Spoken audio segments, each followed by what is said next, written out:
नमस्कार, बहुत बहुत स्वागत है आप सभी का आपके प्रोग्राम कहानी कुर्सी की पे। मैं हूं सौरभ शर्मा आपके साथ। स्टूडियो में अभी हर्षवर्धन त्रिपाठी जी, विजय त्रिवेदी जी आ चुके हैं। सर बहुत स्वागत है आप सभी का। और समीर चौगांवकर जी, प्रोफेसर संगीत रागी जी प्रोग्राम में आने वाले हैं। संसद के मानसून सत्र की इतिश्री हो गई। संसद सत्र आज खत्म हो गया और कोई चर्चा, कोई बड़ी बहस या जो कांग्रेस पर चर्चा मांग रही थी और सरकार जिसके लिए राजी थी, वो सब कुछ नहीं हो पाया क्योंकि होना भी कुछ नहीं था। आखिरी दिन तो आप ये समझिए कि लोकसभा सिर्फ 1 मिनट चली है, राज्यसभा करीब 1 घंटा चली है और उसके बाद अब मुलाकात अब या तो कोई विशेष सत्र सरकार रखे तो संसद में होगी, नहीं तो फिर अब आप सर्दियों का इंतजार कीजिए लोकसभा में। लेकिन आज नया यह था कि प्रधानमंत्री नरेंद्र मोदी और गृहमंत्री अमित शाह, पूरी कैबिनेट वहां पर मौजूद थी और नेता विपक्ष राहुल गांधी भी मौजूद थे। और स्पीकर ओम बिरला ने शुरुआत में वंदे मातरम का गान करवाया और उसके बाद सदन की कार्रवाई को तुरंत स्थगित भी कर दिया। अब विपक्ष ये सवाल पूछ रहा है कि आखिरी दिन केवल वंदे मातरम के लिए क्या प्रधानमंत्री गृहमंत्री सदन में आए, क्योंकि पूरे इस सत्र के दौरान एक भी दिन दोनों लोग अंदर मौजूद नहीं थे। इसको लेकर विपक्ष सवाल पूछ रहा है और आरोप लगा रहा है। प्रियंका गांधी ने भी इसको लेकर सवाल पूछे और कहा कि आखिरी दिन केवल आने का क्या मतलब था, केवल वंदे मातरम गीत के दौरान ही वहां मौजूद रहे और स्पीकर ने सभा जो है वो विसर्जित भी कर दी। तो ये ठीक नहीं है और इसकी जिम्मेदारी सरकार के ऊपर है। अब यही बहस चल रही है कि इसका जिम्मेदार है कौन। विपक्ष इस हंगामे का जिम्मेदार है, ये जो सत्र वॉश आउट हुआ, या सरकार जिम्मेदार है। गृहमंत्री के सदन में आने की मांग को लेकर कांग्रेस सवाल पूछ रही थी, तो अगर वो पहले आ जाती तो क्या सत्र चल जाता। ये बहस अपनी जगह पर है।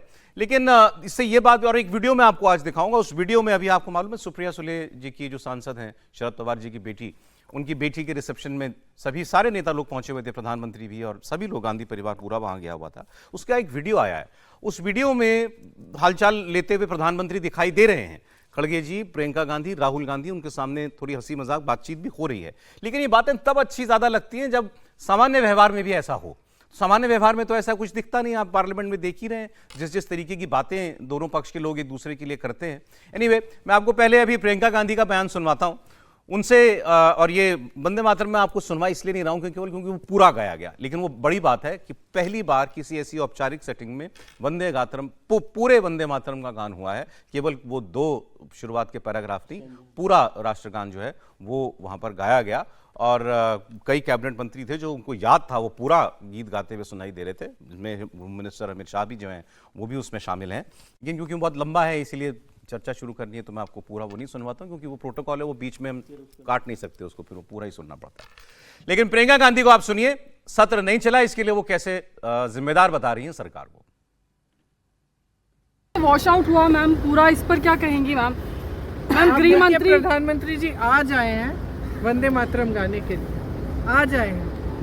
पूरा सेशन चला है, ना प्रधानमंत्री जी आए ना गृह मंत्री जी आए, तो कैसे चलेगा फिर ये लोकतंत्र और ये पार्लियामेंट। ये प्रियंका जी की चिंता है कि लोकतंत्र कैसे चलेगा, संसद कैसे चलेगी। अब आप संसदीय कार्य मंत्री किरण रिजिजू को सुनिए, उनके लिए किस किस जिम्मेदार थी इस सत्र में कोई काम ना होने के लिए। टोटल 12 बिल्स पास किए हैं इन टोटल, और चर्चा की दृष्टि से हम खुश नहीं है क्योंकि अपोजिशन ने ठीक से चर्चा करने नहीं दिया, विशेष करके लोकसभा में। लेकिन बिजनेस अच्छा हुआ। 30 इयर्स का मेरा एक्सपीरियंस होने वाले हैं। मैं बहुत बूढ़ा आदमी भी नहीं हूँ, फिर भी मैं इतना कह सकता हूँ कि मेरा जो एक्सपीरियंस, मेरे ज़िंदगी में जो पार्लियामेंट्री एक्सपीरियंस जो मैंने देखा है, ये पहली बार है जहां ओपोजिशन डिस्कशन से भाग रहे थे। कि कांग्रेस पार्टी में कांग्रेस के एमपीज अब सोचते हैं कि उसका काम नारा लगाना और प्लेकार्ड बैनर लेकर के हंगामा करना, यही काम रह गया है, ऐसा सोचने लग गया है। सुबह में उठता है, तकिया लेता है, पार्लियामेंट परिसर में पहुंचता है, नाराबाजी लगाएगा, गाली देगा, यही उनका काम रह गया है, ऐसा बना दिया है। अब जहां बिल वो बता रहे थे कि इतने बिल हमने पास करा लिए, लेकिन वो बिल कैसे पास हुए हैं उसका भी पूरा डेटा है। कोई 5 मिनट में पास हुआ है, कोई 10 मिनट में पास हुआ है, कोई उससे भी कम के अंदर पास हुआ है। लेकिन आज चलिए, आखिरी दिन सारे चेहरे तो संसद के अंदर दिखाई दिए। त्रिपाठी जी, भले ही कोई चर्चा जो है बहुत गंभीर किसी विषय पर हो पाई हो ना हो पाई हो, दुखद है सौरभ जी, लोकतंत्र के लिए दुखद है, सदन के लिए दुखद है। और राजनीतिक दल एक दूसरे के ऊपर चाहे जो आरोप लगाए, लेकिन सबके ऊपर इसका हिस्सा आता है और बहुत ठीक से आता है। और मैंने पहले भी कई बार कहा है, उसे फिर से दोहरा रहा हूं कि आमतौर पर संसद में हल्ला हंगामा हो तो सरकार का बहुत कोई नुकसान नहीं होता। हम लोग टीवी डिबेट कर लें, बात कर लें कि अच्छा कौन जीता, कौन हारा, कौन आया कि नहीं आया, लेकिन अल्टीमेटली इसमें हारता कौन है? वो जनता हारती है और विपक्ष हारता है। विपक्ष के लिए ये सबसे बेहतर अवसर होता है। कोई भी सरकार, मान लीजिए कि वो अपनी चला रही है, आपकी नहीं सुन रही है, जनता के हितों पर 4 बातें कहनी है, तो आप 5 साल में यही जो सत्र वाले समय होते हैं, सिर्फ वही होते हैं। बाकी आप अपने शहर में प्रेस कॉन्फ्रेंस कर लीजिए, कभी कोई बहुत बड़ा मुद्दा आ जाए तो धरना प्रदर्शन कर लीजिए, कुछ ऐसा कर दीजिए कि लोगों को लगे कि अरे हाँ, वरना उसके अलावा क्या होता है सबसे ज्यादा। और सोचिए, सिर्फ इतना नहीं है कि सरकारी चैनल पर या सरकार के सदन के जो चैनल हैं उस पर, सारे टीवी चैनल पर, अब तो डिजिटल मीडिया में सब जगह क्या रहता है कि अच्छा देखें सदन में हो क्या रहा है। और कमाल की बात ये कि जिस अंदाज में सब बिल पारित होते हैं, सारे विधायी कार्य हो जाते हैं, तो एक तरह सरकार को तो जो अपना काम करना है कर लिया, जहां बहुत दबाव पड़ा उसको जेपीसी भेज दिया। लेकिन क्या उन विषयों पर ढंग से चर्चा हो पाई? और चूंकि आपने शुरू में कहा कि उन्होंने उनको दोषी ठहराया, उन्होंने उनको दोषी ठहराया, निश्चित तौर पर शुरुआत जब हुई तो जिस तरह से शिक्षा के मसले पर था, मेरा यह मानना था कि वो चर्चा हो जानी चाहिए थी। राहुल गांधी उसमें चूक गए। उसके बाद फिर शिक्षा पर चर्चा हुई, जब बहुत बड़ा बवाल हो गया, जब इतना कुछ हो गया, सरकार वहां बैकफुट पर दिखी पूरी तरह से। उसके बाद जब लगा कि अब तो शिक्षा पर हो गया तो अब क्या करें, तो हम ही लोग बात कर रहे थे, तो मुझे ध्यान में आया कि कई जो पुराने कांग्रेस कवर करने वाले पत्रकार हैं, और मतलब ऐसे कवर करने वाले पत्रकार हैं कि वो कांग्रेस के प्रवक्ता से भी बढ़िया कांग्रेस बताते हैं, तो उन्होंने एक बात कही, मुझे उस दिन की बात याद है। उन्होंने कहा कि गलतफहमी के शिकार हैं आप लोग। अब कांग्रेस मुद्दा बनाएगी अमित शाह के बयान देने को। ये मैं उसी दिन की बात कर रहा हूं जिस दिन सत्र में 2 दिन का जो चला था ना, वो शिक्षा पर। तो और मुझे याद है कि टीवी चैनलों पर भी उन्होंने फिर यही बोलना शुरू किया। अब उसके बाद जरा आप देखिए, मुझे तो समझ में नहीं आया कि सरकार ने क्यों ये किया, लेकिन सरकार की अपनी समझ होती है। बड़ा आसान था कि अमित शाह नहीं देते तो नित्यानंद राय दे देते, या कोई भी खड़ा होकर देता और वो बयान देता, बात खत्म हो जाती। ठीक है। या वो भी नहीं था तो दिल्ली पुलिस के कमिश्नर की एक प्रेस कॉन्फ्रेंस होती जो अपनी, मैं इसको इसलिए बता रहा हूं, लेकिन अब उसके बाद जब गृहमंत्री खुद कह रहा है, संसदीय कार्य मंत्री खुद कह रहा है, तो यहां आखिरी में समझिए, आखिरी में मसला वही था कि हमारे राहुल भैया बोल नहीं पाते हैं, उनको बोलना आता नहीं है। वो टी शर्ट पहन के थोड़ा, मतलब इसको कहते हैं ना कि अकड़ उकड़ दिखाना और वो सब करना, यूं कर दिया, तुम बीजेपी क्वेश्चन, तुम फलाना क्वेश्चन, ये सब तो कर लेते हैं, लेकिन वो दरअसल अच्छे से कोई विषय नहीं रख पाते। इसीलिए मैंने कहा कि थोड़ा विस्तार में ले लेता हूं। लेकिन अंत में किसका नुकसान हुआ? देश की जनता का। और अगर दूसरे नंबर पर कोई है तो वो विपक्ष। एक चीज आपने जो कही ना, मुझे बड़ी अच्छी लगी। देखिए, कभी भी संसद चलती है ना, वो देश का सबसे बड़ा नेशनल इवेंट होता है, सबसे बड़ा। आप मीडिया के हिसाब से भी देख लेंगे, अगर उन दिनों फुल ब्लैंकेट कवरेज चल रही होती है सब जगह पर। हर आदमी जानना चाहता है पार्लियामेंट में क्या हो रहा है, कौन बोल रहा है, सत्ता पक्ष से कौन बोल रहा है, विपक्ष से कौन बोल रहा है, कौन से बिल पास होंगे, कौन से मुद्दे उठेंगे। सारा पूरा देश इंटरेस्टेड रहता है। तो ये भी जिम्मेदारी हमारे नेताओं की है कि वो रुचि लोगों की बनी रहे। अभी भी जिस दिन लोगों ने परवाह करनी छोड़ दी, छोड़ो यार पार्लियामेंट में होता ही क्या है, तो उस दिन सोचिए क्या होगा। लेकिन वो परिस्थिति ना आए, इसकी जिम्मेदारी भी हमारे सभी नेताओं की जो है वो होगी। खड़गे साहब का भी एक स्टेटमेंट आया है। खड़गे साहब कह रहे हैं, कांग्रेस के प्रेसिडेंट, कि अमित शाह और प्रधानमंत्री मोदी सदन में पूरे सत्र नहीं आए, गृहमंत्री आए तो केवल बैठने के लिए आए, और ये उनका घमंड था जिसकी वजह से सत्र नहीं चला। प्राइम मिनिस्टर कदम नहीं रख रहे हैं, होम मिनिस्टर कदम नहीं रख रहे हैं, और मैं अंदर था, मैं सुन रहा था। सुनने के लिए तुम्हारे रूम में बैठ के सुनने के लिए आते हो? अरे या हाउस में बैठ के सुनो। उसके बाद ये सब ऐसे हैं कि they want to destroy democracy. वो ये चाहते हैं कि पार्लियामेंट हमारे सामने कुछ नहीं, सब कुछ हम हैं। ये उनकी आदत है और ये इनका ईगो जनता तोड़ेगी। समीर चौकांकर जी भी आ गए। सर स्वागत है आपका भी। अब ये तो खैर चलेगा, इसने इसको उसको जिम्मेदार ठहराया। सर मुझे बताइए, आखिरी दिन पूरा फुल हाउस कैसे है? लेकिन प्रधानमंत्री, गृह मंत्री, राहुल गांधी, सारे लोग हैं। सौरभ जी, ये कस्टमरी होता है पार्लियामेंट में। अच्छा। कि जब हाउस का आखिरी दिन हो, जब उसको कंक्लूड करना हो, एडजॉर्न करना हो, तो सभी लोग रहते हैं। बल्कि कई बार ऐसा भी होता है, अभी तो खैर सदन नहीं चल रहा जब सारे लोग देखने हो तो उस दिन कंक्लूड कर दें। उस दिन नहीं ये आप अच्छी बात है। लेकिन ऐसा होता है जैसे मान लीजिए आज बढ़िया तक जब सब दिखे, मतलब खत्म होने वाला है। आज भी हाउस जैसे मान लीजिए चलता 2 मिनट, 15 मिनट, आधा घंटा, और एडजॉर्न हो जाता, तो उसके बाद वो दोबारा कन्वीन होता और उस समय सब लोग होते वंदे मातरम के लिए, और उसके लिए सारे ही लोग, खासतौर से ये जो तीनों लोग हैं, मतलब सदन के नेता और विपक्ष के नेता, तो वहां पर होते ही हैं। वंदे मातरम पहली बार गाया गया पूरा हाँ, पहली बार गया क्या, और अभी तक सब लोग सोच रहे थे कि शायद 15 अगस्त के दिन ही पहली बार वहाँ पर लाल किले पर गाया जाएगा पूरा, लेकिन अभी यहाँ पर हो गया। महत्वपूर्ण नहीं है। एक तो हम लोगों ने, आपने प्रियंका जी को सुनाया और दूसरा क्या नाम, रिजू जी को साहब भी सुनाया, खड़गे जी को। तीनों लोग ही सही बोल रहे हैं, क्योंकि सब लोग जिम्मेदार हैं हाउस नहीं चलने के लिए। सरकार भी जिम्मेदार है, विपक्ष भी जिम्मेदार है। विपक्ष जिम्मेदार है, आखिरी 3 दिन में जब सरकार ने कह दिया कि हम तैयार हैं बात करने के लिए, तो चर्चा कर ले, बात कर ले। और मुझे बहुत अजीब सा कुछ ये लगा कि जब ये कहा गया कि भाई हम क्यों सुनेंगे उनको, होम मिनिस्टर साहब को केवल वो बयान दे। ऐसा थोड़ी होता है, हाउस में ऐसा होता है कि आप हाउस में ये डिक्टेट करेंगे क्या कि कौन होम मिनिस्टर क्या बोलेगा क्या नहीं बोलेगा। और वो विस्तार से बोल रहे हैं तो विस्तार से बहुत सारी बातें होगी, तो वो चर्चा होनी चाहिए थी।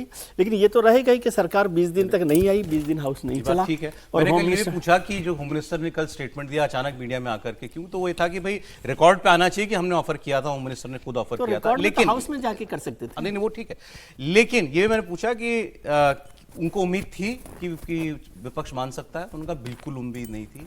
सरकार ये बयान ये जारी करने से पहले भी जानती थी, वो चिट्ठी जो जारी की ना कल स्पीकर साहब को, बात करके टाइम डिसाइड कर लीजिए, सरकार को पता था कि ये स्वीकार नहीं होने वो तो इसीलिए उन्होंने चिट्ठी की, नहीं तो चिट्ठी की जरूरत क्या, होम मिनिस्टर को चिट्ठी थोड़ी लिखनी पड़ती है स्पीकर साहब को। लेकिन वो मुद्दा दूसरा है और होनी चाहिए थी चर्चा। और वैसे सरकार चाहती तो होम मिनिस्टर साहब कल बयान भी दे सकते थे।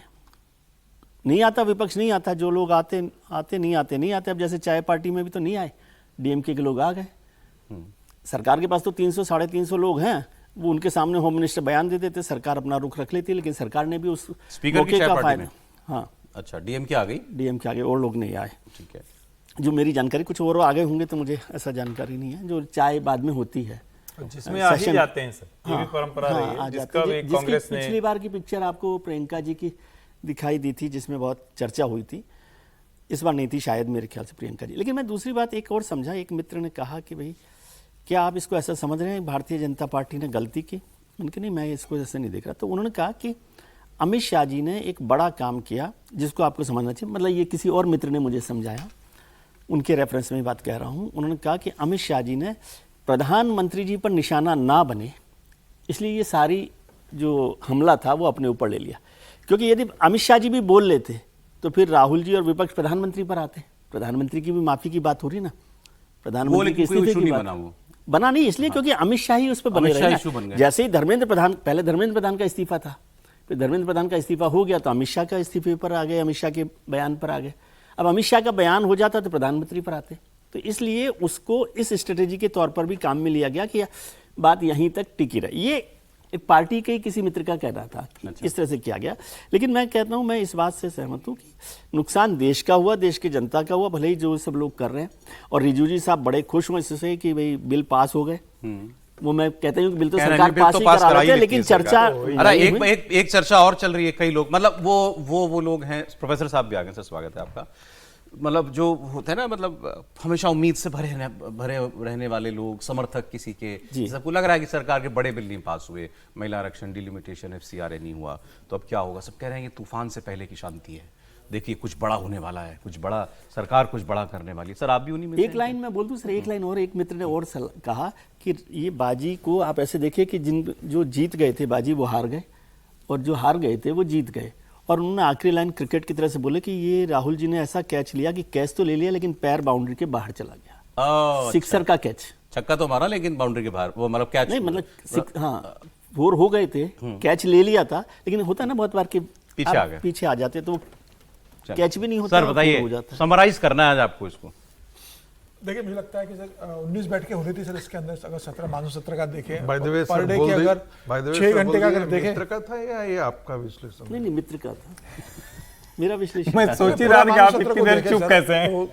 19 बैठकें हो रही थी, 6 घंटे पर डे की अगर पकड़ ले तो 114 घंटे बैठकें हो रही थी, लेकिन सिर्फ 17 घंटे बैठकें हो रही है। तो ये बता रहा है कि मानसून सत्र का हाल क्या रहा इसके अंदर। ठीक है, विपक्ष इस बात से खुशी मना सकता है कि उसने शिक्षा मंत्री का इस्तीफा करवा लिया, विपक्ष इस बात से खुशी मना सकता है कि उसने पूरे पार्लियामेंट सेशन मानसून सत्र को पूरी तरीके से बाधित कर दिया, और अमित शाह उनके कारण सदन में जवाब देने नहीं आ पाए क्योंकि उनके पास जवाब नहीं था। लेकिन मुझे लगता है कि जब गृह मंत्री अमित शाह जी ने लोकसभा स्पीकर को पत्र लिखा और कहा कि समय आप तय कीजिए और मैं चर्चा करना चाहता हूं, तो मैं उम्मीद कर रहा था कि एक लीडर ऑफ अपोजिशन के रूप में राहुल गांधी खुद स्पीकर को पत्र लिखते हैं अमित शाह के पत्र के बाद कि गृह मंत्री ने पत्र लिखकर चर्चा सत्र की मांग की है, समय तय करने की मांग की है, मैं इसका समर्थन करता हूं और एलओपी के रूप में मैं इसका समर्थन देने की समर्थन करता हूं और मैं उम्मीद करता हूं कि अगर एक दिन में चर्चा नहीं होगी तो सत्र का एक दिन बढ़ा दिया जाए, 13 की जगह 14 तारीख तक सत्र चले, एक दिन और चले और हम सभी मुद्दों पर बात करने को तैयार है। अगर राहुल गांधी ये लिखते तो लगता है कि लीडर ऑफ अपोजिशन इस मामले को गंभीरता से ले रहा है और जो शुरुआत अमित शाह जी ने की है वो उसका समर्थन देते हुए वाकई में वो चाहते हैं कि चर्चा आगे बढ़े।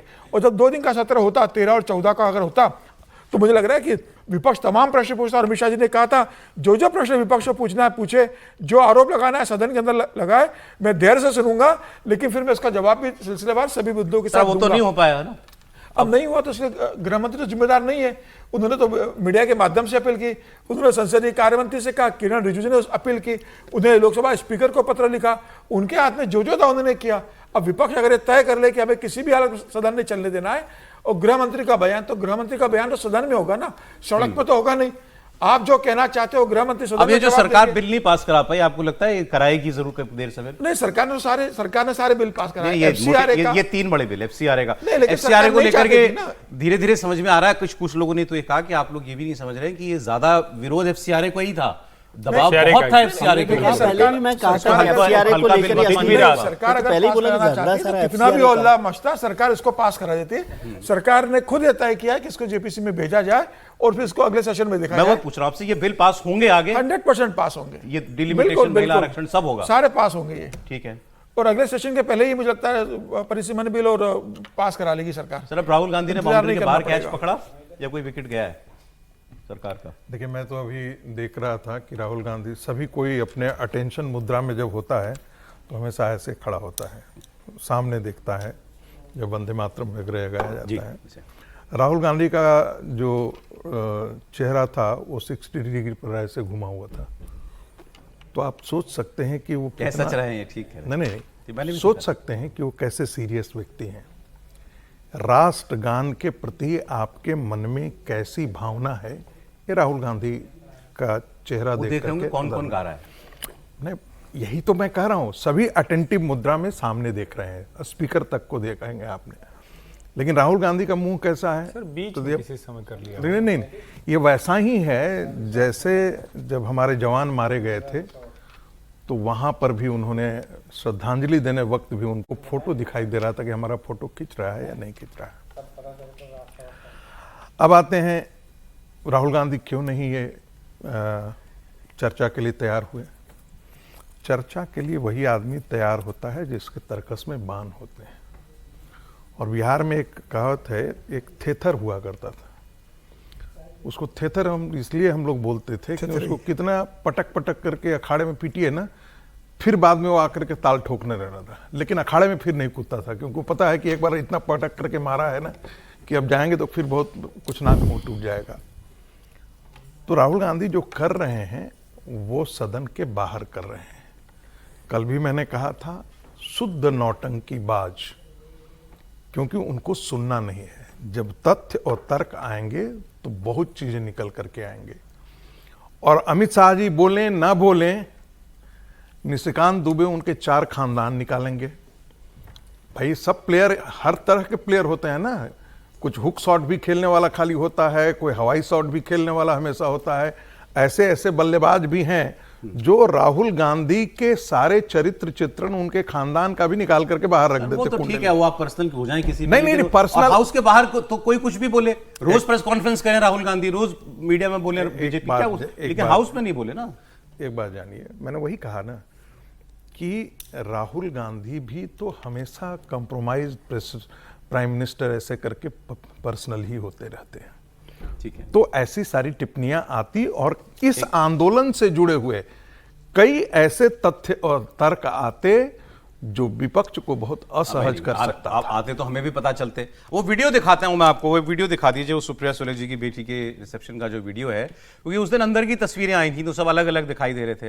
होम मिनिस्टर पहुंचे थे, प्राइम मिनिस्टर पहुंचे थे, राहुल गांधी, प्रियंका गांधी, सोनिया गांधी सब थे। ये वीडियो आया है, थोड़ा ये बाहर का वीडियो है, थोड़ा इसको ऑडियो के साथ शुरुआत से सुनाइएगा। प्रधानमंत्री प्रियंका जी से पूछते हैं, आप कैसी हैं? प्रियंका जी कहती हूँ मैं ठीक हूँ, आप कैसे हैं? उन्होंने कहा मैं वैसा ही हूँ। फिर खड़गे जी कुछ कहते हैं, फिर थोड़ा हंसी मजाक होता है। इंटरेस्टिंग है, इसमें राहुल गांधी भी दिखेंगे आपको बीच में खड़े हुए, और राहुल गांधी के चेहरे पे भी थोड़ी सी मुस्कुराहट है प्रधानमंत्री को देख करके सामने। सोच भले वो कुछ भी रहे हो, देखिए एक मिनट।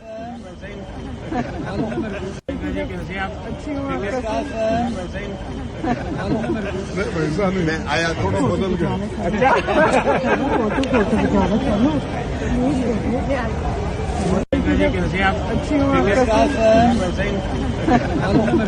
वैसा नहीं, मैं आया थोड़ा बदल गया।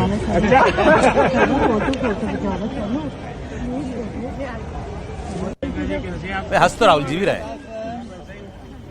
और राहुल गांधी लेकिन फूल कुमारी की तरह हंसते हैं कभी कभी, नहीं तो हमेशा वो यंग एंग्री मैन वाला जो तेवर रहता है ना, उसमें वो मुंह खोलते हैं तो हंसी भी निकल जाती है। अब ये नहीं पता कि कौन, वैसे क्योंकि ऐसा लग रहा है कि प्रधानमंत्री वहां से गुजर रहे हो तो शायद उन्होंने ही रुक करके बात की, वैसा वीडियो नहीं, देख लेकिन करके कुछ लगता भी हो ये अच्छा है। और ऐसे वीडियो मतलब हम लोगों के बीच में मीडिया पर चर्चा का ज्यादा विषय होना चाहिए। अभी एक जबरदस्त मीम चल संसदीय रहा है। परंपराओं में भी ऐसा चल सकते हैं आराम से, अंदर हाउस में भी थोड़ा ये सा अंदर भी हो, मैं वही कह रहा था। वही कह रहा हूँ आप कि जो कह रहे हैं उसी को मैं आगे बढ़ा संसदीय परंपरा में स्थिति ये है कि जहां देश को सुनना है कि नेता कितने भी कटु हों, आपस में संबंध हो, देश के लिए एक साथ खड़े होते हैं, तो वो नहीं हुए। सदन तो ऐसे ही समाप्त हो गया और राहुल गांधी नहीं आए, चर्चा करने नहीं आए, सिर्फ बाहर से चर्चा कराते रहे, कहते रहे कि हमें तो इंटरेस्ट ही नहीं है। लेकिन एक मीम चल रहा है और मैं ध्यान से उतर गया, नहीं तो कहता कि इसको दिखाना चाहिए। इसी के नीचे वो मीम चल रहा है। एक ऊपर प्रधानमंत्री जी, खड़गे जी, प्रियंका जी, राहुल जी और जी सब मिल रहे हैं, और नीचे वो जो चाट वाली लड़ाई हुई थी ना, वो चाट वाली लड़ाई, मशहूर चाट जो वाली बड़े बड़े बागपत वाली, हाँ बागपत की चाट वाली लड़ाई। हाँ। तो जो लाठी चल रही थी, तो नीचे लाठी चल रही थी, ऊपर नेता हैं, नीचे उनके समर्थक कार्यकर्ता हैं। आप जरा सोचिए, ये काम समर्थकों कार्यकर्ताओं को भी सोचना चाहिए कि भैया आपके नेता लगातार मिलते हैं, बड़े प्रेम से मिलते हैं, आप लाठी चलवा रहे हैं। ये मेरा ऑब्जेक्शन है, कोई प्रेम नहीं है। नहीं, क्या प्रेम? मैं प्रेम क्या कह रहा हूँ, कम से कम ये दिखावे हमको के भी लिए सोचना सही। अब दिखावा है। आप ये हमको भी सोचना चाहिए, समर्थकों को नहीं देखिए, मैं फिर कह पत्रकारों को भी रहा सोचना हूं, हमें बिल्कुल सोचना चाहिए। जो भी टीवी पर या किसी जगह निजी हो जाते हैं उनको तो जरूर सोचना चाहिए, लेकिन फिर मैं कह रहा हूं कि प्रेम से मिल रहे हैं, चाहे दिखावे के लिए ही मिल रहे हैं। क्या इनमें, इनकी बातों में भी क्या निजी नहीं है? राहुल गांधी को रोज गुब्बारा फाड़ते हैं वो प्रधानमंत्री ने कहा ना, ये भगोड़ा भाग गए, सब क्या भाषा है वो? अच्छा ये बताइए, जो लोग एक दूसरे के ऊपर FIR करा लेते हैं, कार्यकर्ता के ऊपर सारा जीवन उसका खराब हो जाता है, वो क्यों करते हैं? मैं सिर्फ इसके लिए कह रहा हूं, बाकी ये बड़ा अच्छा है, ये होते रहना चाहिए। और मतलब राहुल जी को थोड़ा और मतलब अकड़ से थोड़ा बाहर निकलना चाहिए। ऐसे एक आध बार तो मुस्कुरा दिया, वो भी लग रहा था कि बाद में सोचें कि अरे आज मैं मुस्कुरा दिया, अरे बड़ा गड़बड़ हो गया।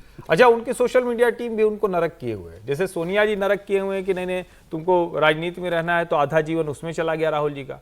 और उनकी सोशल मीडिया टीम कहती है कि वो जननायक एकदम आग निकाले रहती है, वो वाली इमोजी, तो बेचारे हर वक्त तने तने घूमते रहते। सामान्य मनुष्य की तरह जियो भाई, लीडर ऑफ अपोजिशन हो तो क्या हुआ, बढ़िया से लाइफ जियो, बढ़िया से रहो, जहां मौका मिले वहां बोलो। जब मौका मिला तो सदन में तैयार होके आए, नहीं बोलने को बढ़िया ही नहीं दिख रहा उनकी लाइफ में, कुछ बताइए। मैं कह रहा हूँ एक आपको काम करना चाहिए, हमारी जो प्रोडक्शन टीम है आपकी, कि आज के लिए भी खास मौका था कि सुषमा जी का एक भाषण है, वो विपक्ष के नेता हैं और मनमोहन सिंह सरकार है और कमलनाथ जी के खिलाफ, और मनमोहन सिंह सरकार के खिलाफ वो जमकर बोली, लेकिन कितने प्यार से वो उस बात को उन्होंने रखा है कि जिन पर आरोप लगा रहे वो भी हंस रहे, हमला किए हुए। मैं ये कहता हूँ कि संसदीय परंपरा में, जो अभी हमारे सरसंघचालक साहब ने भी कहा, मोहन भागवत जी ने, कि आप विरोधी मत समझिए, उनको दुश्मन मत समझिए, प्रतिपक्ष के नेता के तौर पर देखिए। अभी हम लोग दुश्मनी तक आ गए हैं, और जैसे बातचीत में, अच्छा ये क्या होता है, रोज कड़वाहट बढ़ती है, हमको लग रहा है ऐसा, जब आप रोज बिटर तरीके से बोलते हैं और बदतमीजी से बोलते हैं। हमला केवल असली बात वही। सत्र की शुरुआत हुई थी, प्रधानमंत्री ने कहा 56 साल का नौजवान, और उसके बाद राहुल गांधी ने अपनी स्पीच की शुरुआत की थी अंधभक्त और इडियट से। हाँ, तो वही कह रहा हूँ ना, तो वो सबके लिए सब ऐसे ही है। भगोड़ा भी बोला गया, कुछ भाग गए बोला गया, तो फिर भड़वा भी बोला गया, सब चीजें बोली गई हैं। तो वो कोई किसी में कम नहीं है, लेकिन वो मैं कहता हूँ निजी हमले ना करें। हम लोग भी बहुत अक्सर निजी हमलों पर आ जाते हैं, निजी हमले ना करें, सरकार पर जो बोलना है बोले। इस पर जितना हुआ, पैलेट गन का हुआ, छात्रों के आंदोलन का हुआ, उस सब पर चर्चा। अक्सर समीर जी को पता होता है नेता लोग ऐसे में क्या बात कर रहे होते हैं। आज आपने कोई टिप्पणी नहीं की इस पे? नहीं, मजेदार किस्सा तो शरद पवार को और अमित शाह जी का रहा था। दोनों का। अमित शाह जी से पूछा, मतलब भोजन के लिए सुप्रिया सुले ने कि क्या खाएंगे, तो शरद पवार ने मराठी में बोला कि उनको अमित जी को मराठी व्यंजन, महाराष्ट्र के व्यंजन खिलाइए। तो अमित शाह जी ने मना कर दिया। अमित शाह ने कहा कि महाराष्ट्र के सारे व्यंजन चख चुका हूँ मैं और सबका स्वाद पता है मेरे को तो सादा आप दही भल्ले दे दीजिए, मुझे मराठी व्यंजन अभी फिलहाल नहीं चाहिए। तो शरद पवार ने बोला कि भाई आपने मराठी व्यंजन कहा, मराठियों के दांत भी, महाराष्ट्र के राजनीति के दांत भी आपने इकट्ठे करे मीठा खाकर, तो हमें पता है आपको सब महाराष्ट्र का स्वाद पता है, फिर भी आप मराठी कीजिए। तो फिर उन्होंने बाकरवड़ी वहां पर ली थी, मिठाई के साथ बाकरवड़ी उन्होंने खाई। लेकिन जैसे इसमें भी ये जो चर्चा आपने ऐसा कर दिया, सबसे ज्यादा लड़ाई गुजरात और महाराष्ट्र में इसी बाकरवाड़ी को लेकर, बाकरवाड़ी या बाकरवाड़ी ये दोनों में कौन सी बनती है? किसका झगड़ा है, किसका है ये? उड़ीसा कलकत्ता के रसगुल्ले जैसा है। साहब और प्रधानमंत्री जी और प्रियंका जी की बात हुई, वो बहुत छोटी बात है, उसमें 3 लाइन है। प्रधानमंत्री जी ने पूछा, वो आए हैं उधर, प्रियंका जी और सब लोग कांग्रेस के लोग एक साथ खड़े कि आप कैसी हैं, तो उनका अच्छी मुस्कुरा कर कहा। फिर वो खरगे साहब की तरफ मुड़े, तो खरगे जा ही रहे थे, तो खरगे साहब ने कहा कि आजकल आप बदल गए हैं। तो प्रधानमंत्री ने कहा अच्छा। फिर वो मुस्कुरा के तीनों लोग हंस के चल दिए। राहुल जी भी उस इंटरेक्शन में आ सकते, वो भी पूछ सकते सर आप कैसे, मतलब कोई ऐसी बात नहीं है कि आसमान नहीं टूट पड़ता। हाँ, आसमान नहीं टूट लेकिन वो पड़ता। मुस्कुरा दिए थे ना, तो हो गया। अच्छा, इसको मान लिया जाए, दिन का हो गया। तो संसद लोकसभा जो है की कार्रवाई जो है आज भी नहीं हो पाई, तो अब ये संसद सत्र खत्म हो गया, आज आखिरी दिन था। तो इसमें मुद्दे क्या रहे? स्टूडेंट्स के ऊपर लाठीचार्ज का मुद्दा रहा, इसके अलावा एक राम मंदिर का मुद्दा खूब चला था, और यही पांगे थी कि राम मंदिर चढ़ावा चोरी पर माफी मांगे, प्रधानमंत्री बयान दे और गृहमंत्री आए स्टूडेंट्स के मुद्दे पर। अब इस मामले में आपने ये भी देखा था कि रोज आते थे अपोजिशन के लोग और वो दान पात्र रखते थे और उसमें चढ़ावा भी चढ़ाया जाता था, बाकायदा रोज चढ़ावा चढ़ाया जा रहा था उसमें। राहुल गांधी ने भी चढ़ावा चढ़ाया, अखिलेश यादव ने भी, और रोजाना कांग्रेस, सपा, बाकी सारे सांसदों के नेता बैनर लगा करके चंदा चोर के, और वो ये इस तरीके से यहाँ पर नाट्यमंचन भी किया था। एक बार उन्होंने, पप्पू यादव ने, FIR हो गई थी उनके ऊपर, तो विवाद इसको लेकर के खूब रहा। तो इसमें खबर ये आई है कि इन सभी लोगों ने मतलब जो ये दान पात्र लाते थे, वो उसमें रुपया जमा हुआ है 2,15,490। मतलब ये सांसदों ने, ऑपोजिशन के सांसदों ने 2,15,000 रुपए जमा कर लिए हैं, और इस दान को फिर उन्होंने जाकर के जमा भी करवा दिया। दिल्ली के कनॉट प्लेस के मशहूर हनुमान मंदिर में जाकर के वो डोनेट कर दिया है उन्होंने। एक बार मुझे याद है अखिलेश यादव से सवाल भी हुआ था पार्लियामेंट में, इस पैसे का आप लोग क्या करेंगे? तो उन्होंने कहा हम बाद में बताएंगे आपको। तो वो आगे वो तस्वीर दिखा दीजिए, वो मंदिर में जब गए थे, आज की तस्वीर जो है जिक्र किया था अभी आप दिखा रहे थे, हनुमान मंदिर जमा करा जी, रहे हैं। जी, ये अखिलेश प्रसाद, माफ कीजिएगा, अखिलेश प्रसाद जी अयोध्या वाले जो हैं, उन्हीं को ये जिम्मा सौंपा गया था। धर्मेंद्र यादव है समाजवादी पार्टी के, हाँ, क्योंकि ये इनिशिएटिव ज्यादा समाजवादी पार्टी का था, उनका मुद्दा ज्यादा था कांग्रेस से ज्यादा। ये समीर जी, 2.25 लाख रुपए जमा कर लिए सांसदों ने। अब ठीक है, अब तो अखिलेश यादव तो इससे मुद्दा बना के रखेंगे, और इसके आड़ में जो वो व्यंग कर सकते हैं, जिस तरीके से वो मतलब कोई नाटक कर सकते हैं, पप्पू यादव को जिस तरीके से कांग्रेस ने बिठाया, उस पर फिर चढ़ावा समाजवादी पार्टी के लोगों ने चढ़ाया, वो इशू कर सकते हैं कि साधु संतों का किस तरीके से मखौल उड़ाना है, उसका एक रिहर्सल वो लोग वहाँ कर सकते हैं, तो यह करेंगे। और अखिलेश यादव का बनता भी है भाई, अब उत्तर प्रदेश के अंदर 7 महीने में चुनाव है, तो वो जानते हैं कि वो जितना ऐसा करेंगे उतनी भारतीय जनता पार्टी असहज होगी इस पूरे मामले को लेकर। भारतीय जनता पार्टी इसको भूल कर आगे बढ़ना चाहती है, अखिलेश यादव भारतीय जनता पार्टी को पकड़ कर वहीं पर लेकर आना चाहते हैं। इस सबसे कोई माहौल बना क्या? लेकिन नहीं, चर्चा में तो रहते ना भाई, ये भूलना नहीं, माहौल न बनेगा ये तो चुनाव के बाद पता पड़ेगा कि इसका कितना असर हुआ। अखिलेश यादव की पूरी कोशिश होगी कि जनता उत्तर प्रदेश के भूले नहीं कि भाई अयोध्या में इस तरह से चढ़ावा चोरी हुआ है और हम इस मुद्दे को लेकर आपके बीच आ रहे हैं, और भारतीय जनता पार्टी कोशिश करेगी कि इसके बाहर निकला जाए, मुद्दे योगी के काम पे लड़ा जाए। हालांकि योगी जिस तरीके से काउंटर अखिलेश को लगातार कर रहे हैं इस पूरे मामले को लेकर, उससे मुझे यह लगता है कि अखिलेश यादव का यह मुद्दा किसी भी तरीके से राजनीतिक लाभ समाजवादी पार्टी को 2027 के विधानसभा चुनाव में नहीं देने वाला है। योगी आदित्यनाथ ने जिस आक्रामकता के साथ इस पूरे मामले को हैंडल किया है, जिस तरीके से समाजवादी पार्टी का इतिहास को उन्होंने उधेड़ा है जनता के बीच में, और लगातार वो जिक्र करते हैं समाजवादी पार्टी के काम का। अखिलेश यादव का वो जिक्र करते हैं कि किस तरीके से 12 बजे सोकर उठते थे, 2 बजे निकलते थे, 7 बजे महफिल जमती थी, तो वो लगातार हमलावर है। अखिलेश यादव लगातार कोशिश करते हैं, लेकिन कितनी सफल होते हैं ये देखने वाली बात होगी। लेकिन जनता भी तो जानती है समाजवादी पार्टी का इतिहास क्या रहा है। क्या कह रहे थे पाठी जी, आपके जान पहचान परिचित के लोग बातचीत में इस मुद्दे पर? नहीं, देखिए, मुझे नहीं लगता कि ये मुद्दा कोई काम करने वाला है, और लोगों को अब चिढ़ भी हो रही है, और एक तरह से कहें तो मतलब उनको परेशान करता है। अब जैसे परसों एक फ़ोन आया, थोड़े उम्र के व्यक्ति थे, और उन्होंने कहा कि मैं, मतलब संदर्भ उन्होंने चूँकि कहानी कुर्सी का ही लिया इसलिए यहाँ का बता रहा हूँ, तो उन्होंने कहा अच्छा बताइए क्या आप लोगों को बिल्कुल नहीं पता है, पता नहीं किस दरगाह का उन्होंने नाम लिया और कहा वहाँ 200 करोड़ का घपला हो गया था। कहा आप लोग सिर्फ हिंदुओं को ही अपमानित करने का अवसर खोजते रहते हैं। तो हमने कहा हम लोग अपमानित नहीं कर रहे हैं, लेकिन हम चर्चा तो करेंगे, इतनी बड़ी घटना थी, इतना हो गया। कहे ठीक है, जो चोर है वो पकड़े गए, आप लोग तो इसका बहाना बनाकर पूरा मीडिया, पूरा विपक्ष, वो सब हिंदुओं को अपमानित करने की कोशिश कर रहे हैं। और पैसा हमने दिया, चोर थे, चोर पकड़े गए। और वो बड़ी गंभीरता से कह रहे थे। अंत में हमको थोड़ी देर बाद कहना पड़ा कि ठीक है सर, बात आप ठीक कह रहे हैं। मुझे अंत में, क्योंकि मेरे पास जवाब नहीं था और वो ये कह रहे थे, वो कह रहे थे कि आप सब कह रहे हैं ठीक है। जब कोई एक सीनियर सिटीजन इस तरह की बात कर रहा है और जब बार बार आप उसको कह रहे हैं कि तुम चोर हो, तुम चोर हो, और जरा आप ध्यान से देखिए तो उसमें ध्वनि निकालने की कोशिश होती है कि हिंदू चोर है, हिंदुत्व की राजनीति करने वाले चोर हैं, संघ पे आरोप लगा दो, मोदी पर, सब सब सब उसमें शामिल है। वो आप मजाक करते हुए देखिए ना आप, तो उसी तरह से।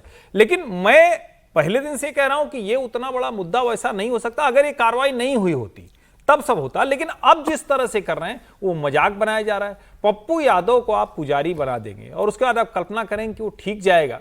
वो मतलब समझ में नहीं आता कि कैसे, किसने सोचा, क्यों सोचा। लेकिन मेरी जो बातचीत हो रही है वो हर कोई, हाँ, लोगों को अच्छा नहीं लगा, वो क्रोधित थे, वो गुस्से में थे कि ये हो गया, और वो नाराज भी थे एक समय तक। लेकिन अब उनको लगता था कि जो होना था हुआ, अब इसको जानबूझकर हमारे राम मंदिर पर निशाना, ये माहौल लग रहा है लोगों को, लोगों से जो बातचीत है। अच्छा चलें, ठीक है। अब खैर ये मुद्दा भी, अब यहाँ तो संसद में तो इतना ही हो सकता था, आगे देखिए चुनावों में इसको कैसे उठाती है समाजवादी कांग्रेस पार्टी।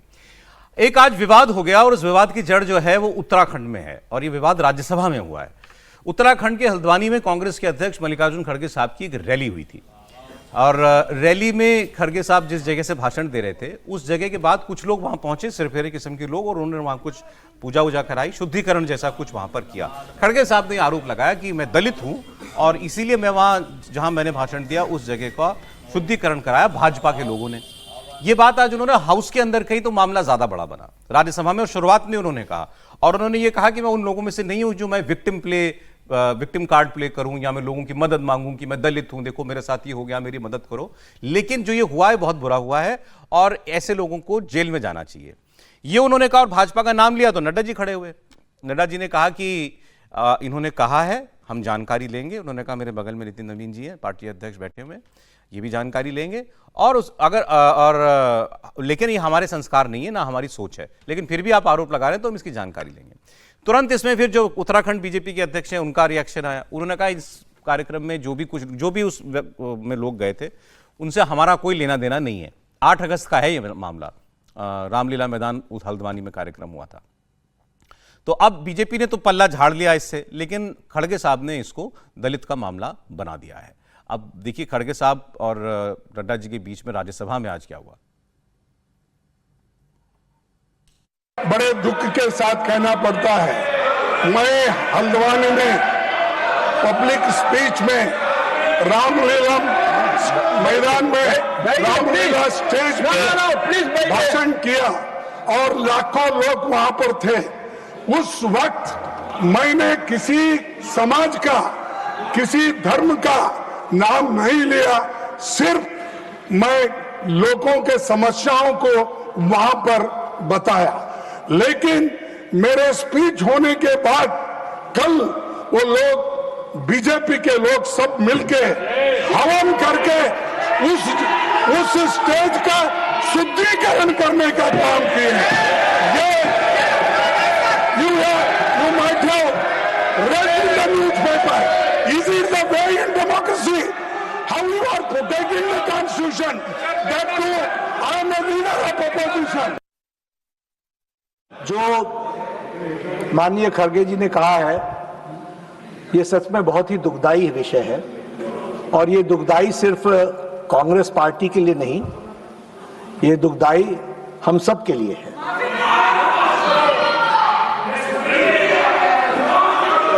बीजेपी, क्योंकि खड़गे साहब ने कहा कि बीजेपी के लोग थे, मैं स्पष्ट करना चाहता हूं, यहां राष्ट्रीय अध्यक्ष जी भी बैठे हैं और मैं भी पूर्व राष्ट्रीय अध्यक्ष रहा हूं। BJP does not subscribe to such activities, never.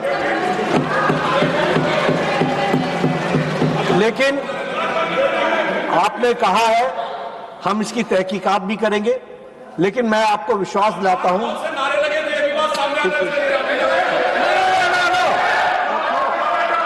Second ji, you take your seat.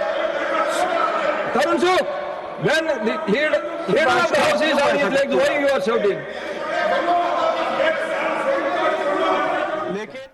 अब ये काफी देर तक चलता रहा। नड्डा जी के बयान से संतुष्ट नहीं हुए खड़गे जी, वो फिर खड़े हुए और वो और ज्यादा तैश में आए। उन्होंने कहा कि ये लोग गिरफ्तार होने चाहिए। अच्छा, बीजेपी अध्यक्ष ने कह दिया हमारे लोग नहीं थे। आप मान लो उसकी, चलो कि वो नहीं थे, उनकी बात मान लेते हैं। अब ये वहां कर क्या रहे थे? लेकिन ये लोग जो भी थे, क्या खड़गे साहब के आरोप को मतलब प्रामा फेसी मानते हुए, सच मानते हुए कार्रवाई होनी चाहिए? अब कोई कहेगा कि साहब ये लोग तो मान लो कांग्रेसियों के लिए ऐसा सोचते हैं, ये दलित के लिए नहीं सोच रहे थे ऐसा, या इनको मालूम भी नहीं था। मैं वैसे ही कह रहा हूं, हालांकि इनको ऐसी कोई बेनिफिट ऑफ डाउट नहीं मिलना चाहिए किसी आदमी को कि हमने साहब वो दलित है, हमने इसलिए ऐसा नहीं किया, हम तो कांग्रेस के विरोधी हैं, ये भी कह सकता है कोई। बट स्टिल ऐसे कृत्य जो हैं, इन पर कार्रवाई तो होनी चाहिए कि नहीं होनी चाहिए? देखिए, जिसने किया उस पर कार्रवाई इसलिए होनी चाहिए कि उस मूर्ख व्यक्ति को ये नहीं पता था कि उसका ऐसे ही खड़गे जी, जो सारी जिंदगी देश के संविधान के मुताबिक सारे लोग उनके पीछे खड़े रहते हैं, वो सबसे आगे खड़े रहते हैं, इतने बड़े बड़े पदों पर रहे, आज वो कहेंगे कि दलित होने की वजह शुद्धिकरण हुआ है।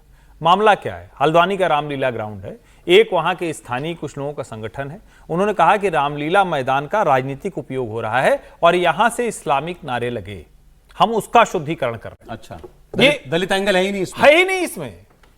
वो मैं कह रहा हूं, वो भी ऐसे व्यक्ति, इनकी वजह से गलत खबर जाती है और पता चलता है कि हमेशा आप चिपक जाएगा, क्योंकि सदन में बोल दिए। और मैं तो समझ नहीं पाया कि सरकार की तरफ से इसका सदन में जवाब क्यों नहीं दिया गया। समझ में हमें भी ये लगा, ये बड़ा क्लैरिटी है। हल्द्वानी का रामलीला मैदान था, वो जो भी संस्था से जुड़े लोग हैं वो कह रहे हैं कि इसका पॉलिटिकल इस्तेमाल हुआ और यहां इस्लामिक नारे लगे, रामलीला मैदान के मन से इस्लामिक नारे। अब आप कह सकते हैं कि भाई इसमें क्या है, रामलीला मैदान सबको जाता है, हर तरह के नारे लगते हैं, दिल्ली में भी है, हर जगह है। लेकिन अगर कोई व्यक्ति वो बात कह रहा है तो उस पर डिबेट कीजिए ना, आप उस पर आपको लगता है। लेकिन उसमें दलित एंगल लाना, वो भी जो सबसे पुरानी पार्टी, उसका राष्ट्रीय अध्यक्ष, जिसके आगे कतार लगाकर लोग खड़े रहते हैं, तो वो सच में विक्टिम पार्ट प्ले कर रहे हैं खड़गे जी। अब भी अगर लग रहा है तो फिर मैं क्या कहूं, इसीलिए मैंने तो कहा तथ्य बता देता हूं, बाकी आप लोग तय करिए। ये और क्या ये संभव है? मैं कई बार ये सवाल पूछना, क्या ये संभव है कि किसी इतने बड़े व्यक्ति का कोई शुद्धिकरण कर देगा वहां जाने से? ये संभव है? बोलिए, आप बोलिए। खबरों के लिए भले कुछ हो जाए। उन्होंने कह दिया कुछ हिंदू संगठन, सबसे बड़े सदन के अंदर इतनी बड़ी पार्टी का अध्यक्ष बोलेगा, बात तो होगी। हाँ, लेकिन मैं यही तो कह रहा हूं ना कि तथ्य भी सही नहीं। खड़गे जी को बहुत दुख लग रहा है और इनके बेटा हिंदू धर्म पर, सनातन पर कितनी भद्दी भद्दी गालियां और भद्दी भद्दी टिप्पणा, ये स्वयं उस भाषा का प्रयोग करते हैं, गंदी भाषा का। आज इनको बहुत संस्कार दिख रहा है कि भाई ऐसे नहीं होना चाहिए था, बिल्कुल नहीं होना चाहिए था।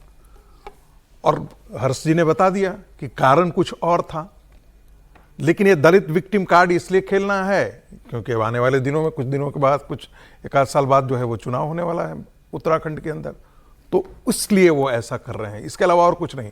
मुझे तो समझ में नहीं आता है कि इतने उच्च पदों पर बैठ करके ये विक्टिम का जगजीवन राम के साथ हुआ था ना, वो तो कांग्रेस पार्टी पर सीधा आरोप लगाई थी, जगजीवन राम ने सीधा कांग्रेस पार्टी पर आरोप लगाया था। तो कांग्रेस पार्टी में ये संस्कार हैं, हमारे यहां तो ऐसा होता ही नहीं है। हम तो साथ साथ बैठते हैं, खाते हैं, उठते हैं, बैठते हैं, सहभोज करते हैं। प्रियंका गांधी ने कहा यही आरएसएस के संस्कार हैं। नहीं, प्रियंका गांधी के संस्कार इटली के हैं, प्रियंका इटली से पाली पोसी हैं, उनके संस्कार में हो सकता है, यहाँ के राष्ट्रीय स्वयंसेवक संघ के संस्कार में ये सब नहीं है। प्रियंका गांधी कुछ भी बोल सकती हैं, राहुल गांधी कुछ भी बोल सकते हैं, लेकिन फैक्ट तो यही है कि भाई ऐसा कुछ हुआ ही नहीं है। अब फैक्ट अब जो है, क्योंकि ये मेरे पीछे क्या था ये तो अभी हर्ष जी ने बताया, बात इसीलिए मैंने कहा कि जानकारी। लेकिन खड़गे जी का आरोप आपने सुना और बीजेपी कह रही है हमारा कोई लेना देना नहीं, जिसने जो किया वो जाने। ठीक है, मैं इस पर टिप्पणी करना नहीं चाहता क्योंकि सब देख ही रहे हैं, लोग भी तो देखते हैं, बोलने से ही थोड़ी होता है। देख रहे होंगे लोग क्या हुआ है क्या नहीं हुआ, मैं नहीं चाहता इस पर कोई टिप्पणी करूँ मैं। आप मतलब खड़गे जी की बात करना भी मैं कोई टिप्पणी नहीं करना चाहता इस पर। क्यों सर, गंभीर मामला है, ऐसा नहीं है। इसीलिए नहीं करना चाहता, यूँ समझिए। जांच होनी चाहिए इसकी, जांच तो होनी चाहिए। सरकार, वो सरकार ने कह दिया, अध्यक्ष जी ने कह दिया, पूर्व अध्यक्ष नड्डा साहब ने भी कह दिया कि हम जांच करवाएंगे, देखेंगे। ठीक है, समझ नहीं पा रहा हूँ आपका रिएक्शन इस पर। नहीं, इतनी बात हो गई, अब इस पर नहीं करें रिएक्शन, वही ज़्यादा बेहतर है। नहीं, वो वैसे भी खड़गे जी मतलब नमाज अखिलेश जी तोड़ वाला भी याद होगा आपको, घर का शुद्धिकरण करवाया नमाज था तोड़कर मारना मैं तो है। मानता हूं कि वो जब शुद्धिकरण योगी ठीक था। आदित्यनाथ बने थे मुख्यमंत्री। मैं तो कहता छोड़िए हूँ ना वो इस पर बिल्कुल शुद्ध एकदम वो ठीक किया था। ठीक आप है, तो घर इसमें में कहा- मांस मदिरा सारी चीजें करते हैं, यदि कोई संत मान तो प्रवेश करता है, गृह प्रवेश करता है, तो उसको करवाना ही चाहिए। मुझे भी वीडियो बिल्कुल भेजा गया करवाना चाहिए। वो जिस व्यक्ति ने ये कराया था, वो जो भी वहाँ पूजा पाठ कराया था, वो ये कह रहा है कि किसी और का वीडियो मैं प्ले इसलिए टीवी पे नहीं दिखा पा रहा हूँ कि अल्लाह अकबर के नारे लगे मन से, मैं इसलिए। कह रहा हूँ ना ये, और ये कुछ कौन लोग पर हैं, उनको कोई जानता भी नहीं। ये सब भी तो यार छोटी टुच्ची बातें हैं ना त्रिपाठी मैं जी, कहता क्या हूं। है? आप देखिए, मैं इसीलिए कह रहा हूं कि ये चीजें कोई यही करेगा बातें और आप उसको प्रियंक खड़गे के लिए आप- एंकर आप बोलेंगे क्या चीज? कि प्रियंक खड़गे टुच्चा है और टुच्ची जो- बातें कर रहा है। जो बातें उन्होंने कही वो आप सरासर बोलेंगे? गलत थी। नहीं, नहीं, खड़गे जी सरासर के गलत लिए थी। बोलेंगे कि वो टुच्चे बातें कर जब रहे बातें थे। की तो सच में वो उसी स्तर की थी जो बातें की प्रियंका बहुत अच्छी खड़गे ने बात, भी जो की। फिर ठीक है, सर फिर मैं खड़गे जी स्वीकार ने तो करता कहा हूं। था कि नमाज तोड़कर नमाज मारो। तोड़कर जो है सांप मारो, क्या था ये? मतलब वो बकवास सांप बातें से थी। ज्यादा खतरनाक बता रहे थे, और प्रियंक खड़गे ने तो जाने क्या क्या कहा था। लेकिन मैं उसके बावजूद कह रहा अरे हूं उन्होंने कि कहा उसमें कि गंगा- दलित यही खड़गे जी दलित ने वाला कहा था कि एंगल सर आप नहीं बोल है। दीजिए, कुछ मेरे मन में बात रह जाएगी कि आप बोल क्यों नहीं रहे मेरा हैं। मन नहीं है। अच्छा चलिए ठीक है, फिर आगे बढ़ते हैं। चलिए अगली खबर पे आ जाइए। अगली खबर साहब जो है वो जज साहब वाली खबर है, दिल्ली इलाहाबाद हाई कोर्ट बात के करते पूर्व हैं। जज ये जस्टिस important यशवंत खबर। वर्मा जी की, जिनके घर से जले हुए करेंसी नोट मिले थे। उन्होंने कहा इससे मेरा कोई लेना देना नहीं है। तो इस पर फिर सुप्रीम कोर्ट ने एक कमेटी बनाई, उसने अपनी जांच की। फिर इसके बाद संसद की एक कमेटी बनी, उसने जांच की। संसद की कमेटी की रिपोर्ट संसद को दे दी गई, और संसद की कमेटी की रिपोर्ट में उनके ऊपर जो 3 आरोप लगे थे, तीनों आरोप सच पाए गए। और यह माना गया कि जस्टिस वर्मा के पास ये रुपया कहां से आया, ये उनके घर में क्या कर रहा था, इसका सोर्स क्या है, इसके बारे में वो कोई संतोषजनक जवाब नहीं दे पाए। ये बात अभी तक आई है, उसकी बहुत डिटेल अभी आई नहीं। अब सवाल यह है कि जस्टिस वर्मा का होगा क्या। इनको दिल्ली हाईकोर्ट से शिफ्ट ट्रांसफर कर दिया गया था इलाहाबाद हाईकोर्ट। इलाहाबाद हाईकोर्ट ने पिछले 6 महीने में एक भी दिन ये गए नहीं, क्योंकि वहां के वकीलों ने कह दिया था अगर ये आएंगे तो हम काम नहीं करने देंगे। जस्टिस वर्मा ने इस्तीफा दे दिया, इस्तीफा इनका स्वीकार नहीं हुआ, तो आज भी रिकॉर्ड में ये इलाहाबाद हाईकोर्ट के जज हैं। अब जो आदमी इस्तीफा दे चुका हो और महाअभियोग की प्रक्रिया चलाने की बात संसद में हो रही हो, दोषी पाया गया हो, क्या महाभियोग इनके ऊपर चल सकता है? क्या इनको बर्खास्त किया जा सकता है? और क्या केवल बर्खास्तगी ही सजा है? मान लीजिए हो भी जाती है तो वही सजा है। क्या इनके ऊपर एफआईआर होगी? एफआईआर होगी तो क्या एक आम नागरिक की तरह उन्हीं धाराओं में और वैसे ही मुकदमा जस्टिस वर्मा के ऊपर चलेगा? ये सारे सवाल हैं अभी जिसका जवाब हमारे पास नहीं है। अब बताएं सर। ये गंभीर खबर है। कल आई थी ये रिपोर्ट, संसदीय समिति ने पेश कर दी है उस रिपोर्ट को। ये जैसे आपने बताया ना, वो तथ्य ठीक है बिल्कुल, है ना, लेकिन उसका इंटेंशन क्या है, वो गंभीर मसला है। उसका इंटेंशन है कि जज साहब को छोड़ दिया गया है, यही है। आपने कहा तीनों आरोप सही है, लेकिन कोई ये इतनी बड़ी कमेटी, इतनी बड़े लोग जांच करने वाले, पहले पुलिस ने की, फिर जजेस ने की, फिर पार्लियामेंट्री कमेटी ने की, और किसी को नहीं पता पड़ा कि भाई ये जज साहब के पास पैसा आया कहाँ से, क्योंकि जज साहब जवाब नहीं दे पाए। इंक्वायरी में ऐसा होता है कि जज साहब जवाब ना दे पाए और आपको पता ना चले। इंक्वायरी को तो ये बताना चाहिए पैसा किसका था। ये नहीं बताया इंक्वायरी ने। नहीं, ये नहीं बताया ना। उन्होंने कहा कि ये सेटिस्फैक्ट्री जवाब जज साहब ने नहीं दिया कि ये पैसा कहाँ से आया था, किसका था। तो ये कैसी जांच है? ये वैसे ही है कि नो वन किल जेसिका। तो अब आगे क्या होगा इसमें? कुछ नहीं होगा। इसमें क्या होना, मतलब यदि उनका इस्तीफा दे रखा है उन्होंने, या तो इस्तीफा अभी, या तो हो सकता है कि यदि महाभियोग पर नहीं जाना चाहते हो तो आप उनका इस्तीफा स्वीकार कर लीजिए, खत्म हो जाएगी बात। क्योंकि इस्तीफा, मैं तो आज ये भी पढ़ रहा था कि अगर ऐसे कोई जज इस्तीफा दे दे और वो पब्लिक हो जाए तो वो इस्तीफा स्वीकार किया गया मान लिया जाता है। हाँ नहीं, लेकिन अभी तक उनके पैनल पर है, पैनल पे इलाहाबाद हाईकोर्ट के। और यदि वो नहीं मानते तो जो कमेटी की रिपोर्ट है उसको वहां पर रखकर यदि महाभियोग पर चलना है तो चल सकते हैं। लेकिन आपका सवाल ये भी महत्वपूर्ण है कि क्या क्रिमिनल एक्ट के तहत इस पर कोई कार्रवाई होगी? मेन चीज तो वो है। नहीं तो, लेकिन क्रिमिनल एक्ट किस बात का? एफआईआर दर्ज जब चोरी नहीं की, जब पैसा ही उनका नहीं है, ये कमेटी ने माना ही नहीं है। मैं ये कह रहा हूं कि ये पूरी एक्सरसाइज को देखिए। क्या आपके घर में ऐसा हो जाए, मेरे घर में ऐसा हो जाए कि कहीं पर नोट जले हुए मिल जाएं और आप कहें कि भाई मैं नहीं बता सकता कि कैसे हुआ है, तो छोड़ देगी जांच कमेटी। इनके घर का जो आउट हाउस होता है, मतलब ये बहुत बारीक लाइन है। आग लग गई थी। सब लोग, हम लोग ऐसा माहौल बना रहे हैं कि जैसे जज साहब आरोपी हो गए। उसका मतलब क्या, उसका इंटेंट क्या है, उसका नतीजा क्या है? उसका नतीजा है कि जज साहब पर कोई कार्रवाई नहीं हो सकती। क्या उदाहरण दे रहे हैं देश के सामने? क्या उदाहरण दिया जा रहा है? एक लाइन की बात बिल्कुल बोलिएगा। इतना बड़ा मामला सर, बहुत दुर्भाग्यपूर्ण है कि जब ये पूरा मामला हुआ था उस समय भी पुलिस ने एफआईआर दर्ज नहीं की उस मामले को लेकर। फिर अज्ञात लोगों के खिलाफ मामला दर्ज हुआ और जिस तरीके से मामले को रखा गया, सुप्रीम कोर्ट को जिस मामले को गंभीरता से लेना था, तत्काल प्रभाव से जज को बर्खास्त करना था, उनके खिलाफ महाभियोग चलाना था, या जो भी कार्रवाई करनी थी, सुप्रीम कोर्ट को एक उदाहरण पेश करना था कि एक जज के खिलाफ जिस तरह से जानकारी आई है, सुप्रीम कोर्ट ने चुप्पी साध ली, सुप्रीम कोर्ट उनसे इस्तीफे की बात करता रहा, जो भी कहा होगा, कुछ नहीं हुआ। तो इतना बड़ा मामले आने पर आपने उनको इलाहाबाद ट्रांसफर कर दिया। सुप्रीम कोर्ट का भी देखिए ना कि सुप्रीम कोर्ट ने भी एक अपने जज को कितने हल्के से लिया कि इतना बड़ा मामला आने के बाद उसको आप सिर्फ इलाहाबाद ट्रांसफर कर रहे हो। हाँ, वो इलाहाबाद सस्पेंड तो चले करते, जाते कम से कम चलो इंक्वायरी हो रही है तो सस्पेंड तो करो। तो सस्पेंड करते नहीं, जज सस्पेंड होते हैं कि कोई बयान सुप्रीम कोर्ट का नहीं आया, वहां तनख्वाह मिल रही है, सारी सुविधाएं मिल रही है उनको, वो आराम से रह रहे हैं, उन्होंने इस्तीफा दे दिया, इस्तीफा उनका अभी तक स्वीकार नहीं हुआ, उनके ऊपर कोई एफआईआर दर्ज नहीं हुई। हाँ, उनसे पुलिस ने पूछताछ आपने के भी लिए सारे आज तक नहीं बुलाया। ये खबर सारे अखबारों में आपने भी पढ़ी ना, कहीं ये पता चला है कि पैसा किसका था? पुलिस ने बुलाया नहीं पूछताछ के लिए, कैसे पता पड़ेगा? जवाब उन्होंने, ये इंक्वायरी होती है क्या कि सेटिस्फैक्टरी सब जांच कौन करेगा? पुलिस करेगी ना। एग्जैक्टली, जांच तो पुलिस करेगी ना, पुलिस जांच तो पुलिस करेगी। पहली जांच जजों ने की, दूसरी जांच सांसदों ने की, पुलिस ने जांच ही नहीं की, पुलिस बुलाएगी ना एफआईआर दर्ज करके पूछताछ के लिए। मूल मसले पर नहीं आ रहे। लाइन जोड़ देना चाहता हूं। आराम से। देखिए, ये जो संसदीय समिति है, इसके जांच का कोई मतलब नहीं रह जाता है। इसका मतलब सिर्फ इस दृष्टि से है कि यदि इन पर महाभियोग चलाया जाएगा तो इनको बर्खास्त किया जाएगा, और जब बर्खास्त हो जाएंगे तो एक सामान्य नागरिक के तौर पर इनके खिलाफ एक एफआईआर दर्ज होगा और फिर इन्वेस्टिगेशन, पुलिस इन्वेस्टिगेशन। ये बर्खास्तगी के बाद? बर्खास्तगी के बाद, ठीक है। क्योंकि अभी तक तो ये जज की स्थिति में है ना। हाँ। और ध्यान रखिएगा, जज को रिमूवल का 2 ही क्राइटेरिया है संविधान के अंदर, प्रूव्ड मिसबिहेवियर या इनकैपेसिटी। दो शब्द का प्रयोग किया है। मिसबिहेवियर में आएगा, ये प्रूव्ड मिसबिहेवियर में ही आएगा। हाँ, लेकिन एफआईआर दर्ज होने के लिए भी अगर होती है तो मैंने फिर कहा, तो मतलब 1 साल का इंतजार होगा सिर्फ एफआईआर के लिए, अगर महाभियोग हो गया, बर्खास्त हो गए, वो भी तब। सर देखिए, ये मामला इतना कठिन बना दिया गया है और इस पे थोड़ा सा ठीक से बात लोगों को पता चलनी चाहिए। ये मामला तो भला हो सुप्रीम कोर्ट का, समीर जी भी कह रहे थे ना, तो मैं कह रहा हूं भला हो सुप्रीम कोर्ट का। सुप्रीम कोर्ट ने सारे वीडियो, सारी इंटरनल कमेटी की रिपोर्ट वेबसाइट पर डाल दी। भला हो इस देश के मीडिया का, जिसने बिना अवमानना से डरे खूब जमकर रिपोर्ट छापी। पहले तो इन जज साहब और इनके वकील गिरोह ने वो बाकायदा धमकी भी दी थी कि इस पर हम कंटेम्प्ट डालेंगे। भला हो सरकार का कि सरकार की तरफ से, सरकार नहीं मानेगी, लेकिन सरकार की तरफ से ये इजाजत दे दी गई कि वो फायर ऑफिसर वो वीडियो लीक कर दे।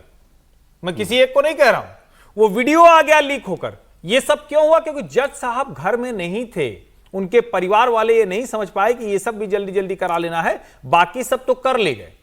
पूरी तरह से ये मामला है, यशवंत वर्मा को अब तक तिहाड़ जेल की किसी बैरक में होना चाहिए था। ये इस देश को बिना किसी संकोच के बोलना चाहिए, क्योंकि इतना गंभीर मसला हो जाए और अगर नहीं हो पा रहा, और अगर सच में संकोच होता है, जो आप बोल गए ना, ये ऐसे बोलना नहीं हो पाता। संकोच होना चाहिए, लेकिन ठीक है, जो करना हो करें। हम कह रहे हैं कि अगर ये बोरी में नोट, अगर ये बोरी में नोट है और उसके बाद आप ये उम्मीद कर रहे हैं, मुझे याद आ रहा है बचा क्या फिर? इलाहाबाद हाईकोर्ट बार एसोसिएशन के, एक minute sir, Allahabad high court bar association के अध्यक्ष थे अनिल तिवारी, पता नहीं इस वक्त शायद कोई और उस वक्त थे। मैंने उनसे बात की, उन्होंने कहा कि अरे कोई मतलब नहीं, मैं गाउन उतार के रख दूं। कई आरोप वगैरह लगते रहते हैं कि फलाना कोर्ट में ये हो गया, फलाना जज साहब ऐसे हो गए, लेकिन जज साहब के घर में नोटों की गड्डी कौन न्याय देगा? कौन भरोसा करेगा कि हम ये कर लेंगे? जरा सोचिए। बस एक लाइन ने कहा कि भाई जज साहब उस समय टच में थे जब आग लगी। ये इसमें अपने परिवार के साथ, कमेटी ने कहा तीनों मामलों में दोषी हैं। कमेटी ने तीनों मामलों में आरोप साबित माना है, बेटी और पीए के साथ। मेरा यही कहना था कि सुप्रीम कोर्ट बहुत मामलों में सुओ मोटो कॉग्निजेंस लेती है। ये एक ऐसा गंभीर मामला था जिससे न्यायपालिका की पूरी छवि धूमिल हुई है। ठीक है सर, सुप्रीम कोर्ट को चाहिए था कॉग्निजेंस तो पार्लियामेंट के डोमेन में आ गया, एफआईआर दर्ज करने आगे क्या होता है देखते हैं सर, कितना इंतजार और होगा। बात आइए करते हैं कॉकरोच जनता पार्टी की। कॉकरोच जनता पार्टी के लोगों ने एक मंथन किया अभी कल, और दिल्ली में उनके वॉलंटियर्स की एक मीटिंग भी हुई थी, उसमें भी कंट्रोवर्सी हो गई। उसमें यह हुआ कि जिस जगह उन्होंने आरोप लगाया एक्चुअली अभिजीत दीपके ने, जो संस्थापक हैं इसके सीजेपी के, कि जहां हमको बड़ी मुश्किल से एक हॉल मिला मीटिंग करने के लिए, और बाद में वो आयोजक भी डर गया, उसको धमकी मिल गई कि तुमको हमारा बहुत बुरा हाल कर देंगे, इन लोगों को हॉल मत देना। तो लेकिन फिर उन्होंने जैसे तैसे अपनी एक मीटिंग एक पार्क के अंदर उन्होंने की। वो कह रहे कौन है, बीजेपी वालों ने दबाव डलवाया। वहां भी लोग पहुंच गए कि भाई ये रेजिडेंशियल प्रेमाइसेस है, इसमें ये पॉलिटिकल इवेंट आप नहीं कर सकते। पुलिस भी आई वहां पर खूब वाद विवाद खैर चलता रहा। एनीवे, ये देख ही लीजिए, जब चली रहा है तो इसके बाद बताता हूँ बात क्या बनी फिर।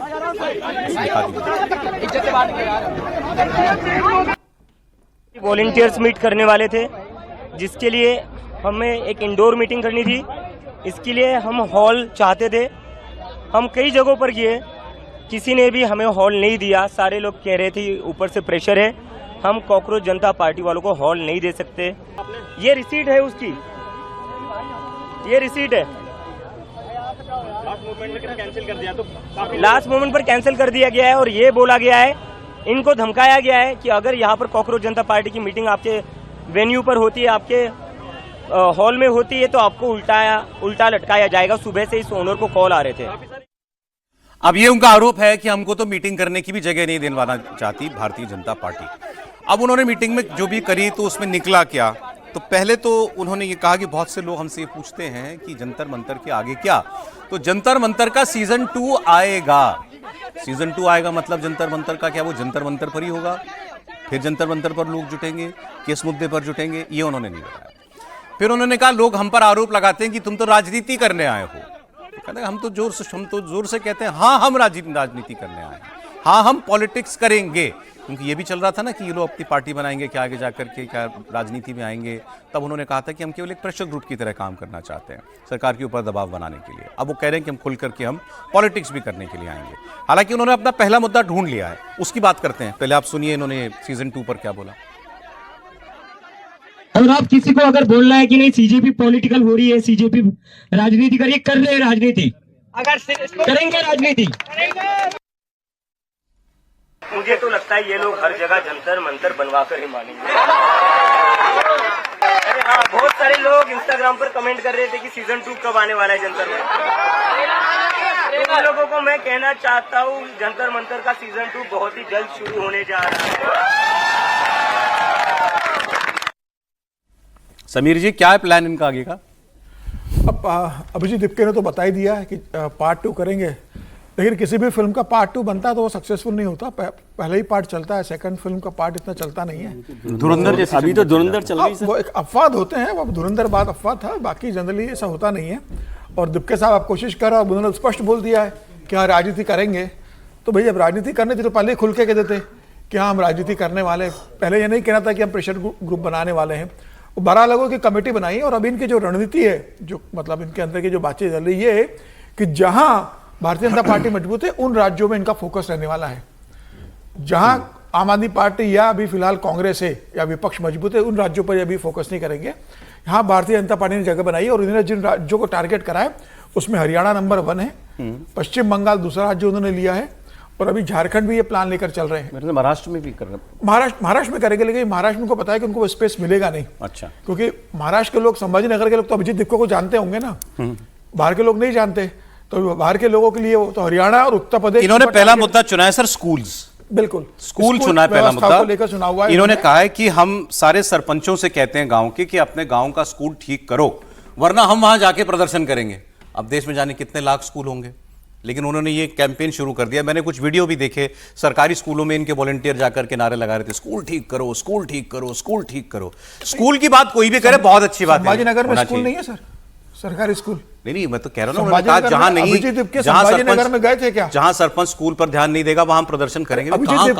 सर अभिजीत दीपके जिस स्कूल में पढ़े उस स्कूल में आज ही पानी टपकता है। अभिजीत दीपके गए क्या संभाजीनगर से स्कूल के अंदर, सरकारी स्कूल में, नगर निगम के स्कूल में पढ़े हुए औरंगाबाद के, अब वो संभाजीनगर है, वहां पर वो गए क्या अभिजीत दीपके? बताइए त्रिपाठी जी, कुछ दिख रहा है दम? सर मूल रूप से बेईमान तिलचट्टे हैं। रांची नहीं जा पाए, संसाधन तो नहीं होता है उतना इनके और इनके इकोसिस्टम के पास, और स्कूलों को ठीक करेंगे। स्कूल देश में कितनी बड़ी संख्या में खुल गए हैं उसका कुछ अनुमान है इसको, इन लोगों को क्या ये जानकारी है कि सरकारी विद्यालय जो बंद हुए, जिसका लेकर ये भी चलते हैं और राजनीतिक दलों के प्रवक्ता भी चलते हैं कि फलाना जगह, जैसे उत्तर प्रदेश का होता, 25,000 सरकारी स्कूल बंद हो गए, अरे 1 लाख प्राइवेट स्कूल खुल गए, क्योंकि बच्चा सरकारी स्कूल में जा ही नहीं रहा। माँ बाप कहते हैं हम कुछ भी करेंगे लेकिन बच्चे को तो भेजेंगे प्राइवेट स्कूल में। कहाँ से ठीक करोगे आप? और क्या सचमुच क्या आपका कोई एजेंडा है, या जो आपको एक आदत लग गई है कि चलो ठीक है सोशल मीडिया पर हम क्रिएट करेंगे? अगर कहीं नारा वो लगा रहे थे तो सचमुच ये देखना चाहिए कि सारे लोग तो एक साथ घूमते रहते हैं। अब अगर उस वीडियो को थोड़ा फिर से दिखाएं तो दीपके बोल रहा और पीछे से रांका बेचारा 3 बार इधर मुंडी किया कि आ जाए, फिर रांका का सर आ गया उसका, दीपके का। एक दूसरे के साथ जो लड़ाई हो, जरा समझिए, जहां इतनी मेच्योरिटी है कि एक बर्गर खा लेता है एक आदमी तो दहिया को बेचारे को बाहर कर दिया। अच्छा खासा बच्चा था, नाचता गाता था, सब कुछ ठीक करता था, उसको बाहर कर दिया। ये मेच्योरिटी है। मुझे लगता है कि ये एक अच्छे खासे खाए पिए अघाए लोगों का समूह है जो अपनी पार्टी वार्टी करते हैं, एंजॉयमेंट करते हैं। उनको लगा कि हाँ भाई हमारे पीछे इतनी बड़ी, कह रहे हैं सीजन 2 लाएंगे हम जंतर मंतर का। देखिए सीजन 2 मैंने एक दिन बहुत विस्तार से बताया था ना, और देखिए एकदम वही दिख रहा है कि ये ओटीटी जैसा है सब कुछ। तो सीजन वगैरह ओटीटी में आता है, सीजन 2 आ गया। ये मैंने बहुत पहले कहानी कुर्सी की में बहुत विस्तार से एक दिन मैंने बताया था, जो इनके मूवमेंट का मैंने अध्ययन किया है। ये सारे लोग उसी तरह से काम कर रहे हैं। लेकिन अगर ध्यान से देखें तो चाहे आप सीजन 1 लाएं, चाहे सीजन 2 लाएं, चाहे सीजन 3 लाएं, मुद्दा तो वैसा ही रहता है। चलिए उदाहरण के तौर पर बात कर लेते हैं, किसी का प्रचार नहीं है, लेकिन पंचायत में क्या वो मुद्दे बदल गए क्या? क्या वो विधायक बदल गया क्या वो रोड बदल गई क्या? देखिए आगे जाकर के कुछ भी करने के लिए ऐसे मूवमेंट को पहले तो ये देखना होता है, अपने मूवमेंट को मैं स्ट्रक्चर क्या दूंगा, अब मैं आगे किस तरीके से मेरे साथ कौन लोग जुड़ेंगे, कुछ तो आप व्यवस्था दोगे ना। पार्टी नहीं भी बनानी तो भी तो वो कुछ दिख रहा है क्या, कुछ फॉर्म लेता हुआ दिख रहा है क्या? ये क्योंकि पहले तो सब कुछ सिर्फ सोशल मीडिया पर था। उसके अलावा फिर इशू होना चाहिए आपके पास। अच्छा यही बात, अब इसमें कोई ढपी छुकी बात भी नहीं है, ना वो लोग इनकार करते इससे। मेजॉरिटी ऑफ देम ये आम आदमी पार्टी के स्कूल से निकले हुए लोग हैं। अभी तक साल 2 साल तक पहले तक ये बहुत एक्टिवली आम आदमी पार्टी के लिए काम करते थे, पदों पर थे, इनकी टॉप लीडरशिप के लोग जो हैं, तो उसमें कोई शक नहीं। लेकिन तो क्या ये वहीं से गाइड हो रहे हैं, या हमने बाली बात की थी, क्या ये अपना कुछ अलग आइडेंटिटी जो है वो क्रिएट कर पाएंगे? ब्रेक में भी ये जो है ये चर्चा चल पड़ी थी। सर बैकग्राउंड, कोई फॉर्म और आगे इशू, ये स्कूलों का जो मुद्दा उठाया है, जहाँ से आपने शुरू किया मैं वहीं से शुरू करता हूँ। स्कूल, पहले हम ये बात करें कि क्या वो जो इशू उठा रहे हैं वो गलत इशू है?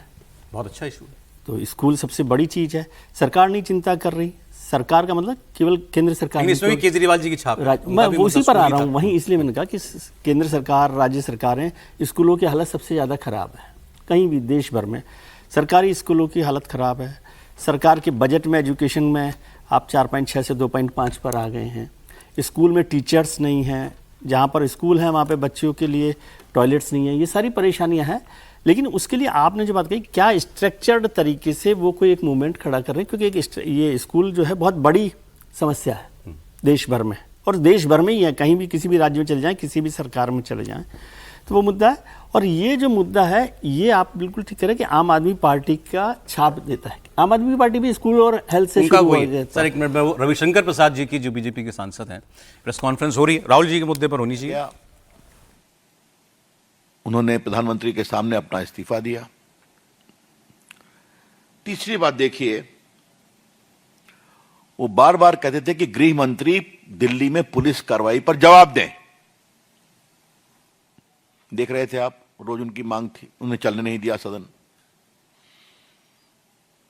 तो कल आपने देखा होगा कि माननीय गृह मंत्री जी ने स्वयं मीडिया को आकर के कहा कि मैं 24 घंटे पूरी बहस सुनने को तैयार हूं और उनके सारे तर्कों का जवाब देने को तैयार हूं। पुलिस में जो घटना हुई, एक एक बिंदु पर जवाब दूंगा।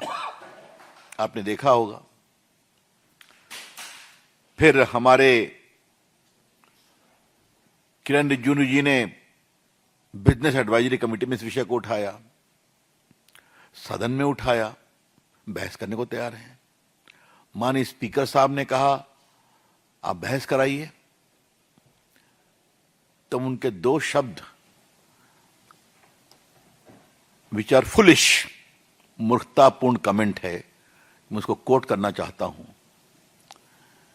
अगर उन्होंने गोली चलाने का आदेश दिया है तो त्यागपत्र दें, और नहीं दिया है तो अयोग्य नालायक मंत्री हैं तब त्यागपत्र दें। क्या राहुल गांधी, गवर्नेंस की आपको बेसिक समझदारी नहीं है क्या? कभी गृह मंत्री के आदेश से गोली चलती है क्या? क्या मतलब है इसका? इसका एक नॉर्म है, इसका एक प्रोटोकॉल है। जो वहां मैजिस्ट्रेट होते हैं, बाकी होते हैं, या पुलिस के डिप्टी कमिश्नर होते हैं, उनसे पूछकर कार्रवाई की जाती है। तो फिर आपने विषय उठा दिया। तो अमित शाह जी तैयार हैं, 24 घंटा बैठने को तैयार हैं, फिर भी उन्होंने कहा नहीं, हमें उनका इस्तीफा चाहिए। उनकी बहस सुन के क्या फायदा? तो जो वो सदन को 10 दिन से नहीं चलने दे रहे हैं, जब माननीय गृह मंत्री जी बहस के लिए तैयार हैं, तो कहते हैं उनकी बात को सुनना क्या? इसे क्या कहा जाए? राहुल गांधी, आपकी उद्दंडता से देश की राजनीति नहीं चलेगी। Rahul Gandhi, the politics and polity of the country and parliament will not run because under the pressure of your arrogance, sense of entitlement and exceptionalism, कि I will do anything in my own way, my way or highway। लोकतंत्र ऐसे नहीं चलता। इसीलिए आपकी party की यह हालत हो गई है, आगे और भी होगी। लेकिन राहुल गांधी कोई लेसन नहीं सीखते हैं। इसीलिए आज हमने पूरी बातों को विस्तार से आपके सामने कहा। आज अंतिम दिन था, जब देखे कि कांग्रेस पार्टी थोड़ी एम्बैरेसमेंट में है, तो सदन में हम लोगों ने देखा कि वो समाजवादियों के साथ राम मंदिर के चढ़ावे का विषय उठाने लगे। मतलब क्या है? आप are you holding any position? पहले नीट, उसके पहले चर्चा पीएम के दफ्तर घर के सामने गलत धरना लेकर के, बिना अनऑथराइज धरना लेकर के, उसके बाद फिर कहा कि धर्मेंद्र प्रधान का इस्तीफा, फिर कहा कि मोदी जी जवाब दें, अमित शाह जवाब दें। जब अमित शाह तैयार हैं बहस के लिए तो वो इस्तीफा दें। ये हमने पूरा सीक्वेंस जो चला है पिछले 10 दिन का, 12 दिन का आपको बताया। हम इसकी बहुत ही भर्त्सना करते हैं। हम आपसे एक काम इन्होंने और सुना, हमने कहा सदन चलाना हमारी जिम्मेवारी नहीं, ठीक है ना? तो एक समय तो कहते हैं कि सदन जितना आपका है उतना हमारा भी है, हमारी बात सुनिए, आप जवाब दीजिए, यही तो परंपरा है। तो आप बहस होने देंगे नहीं, आप सदन चलने देंगे नहीं, और फिर कहेंगे मेरी बात नहीं सुनी जाती है। तो ऐसे कैसे चलेगा? तो बाकी मैं बैनर पोस्टर की बात तो करते ही नहीं, आप सभी जानते हैं वो क्या होता है।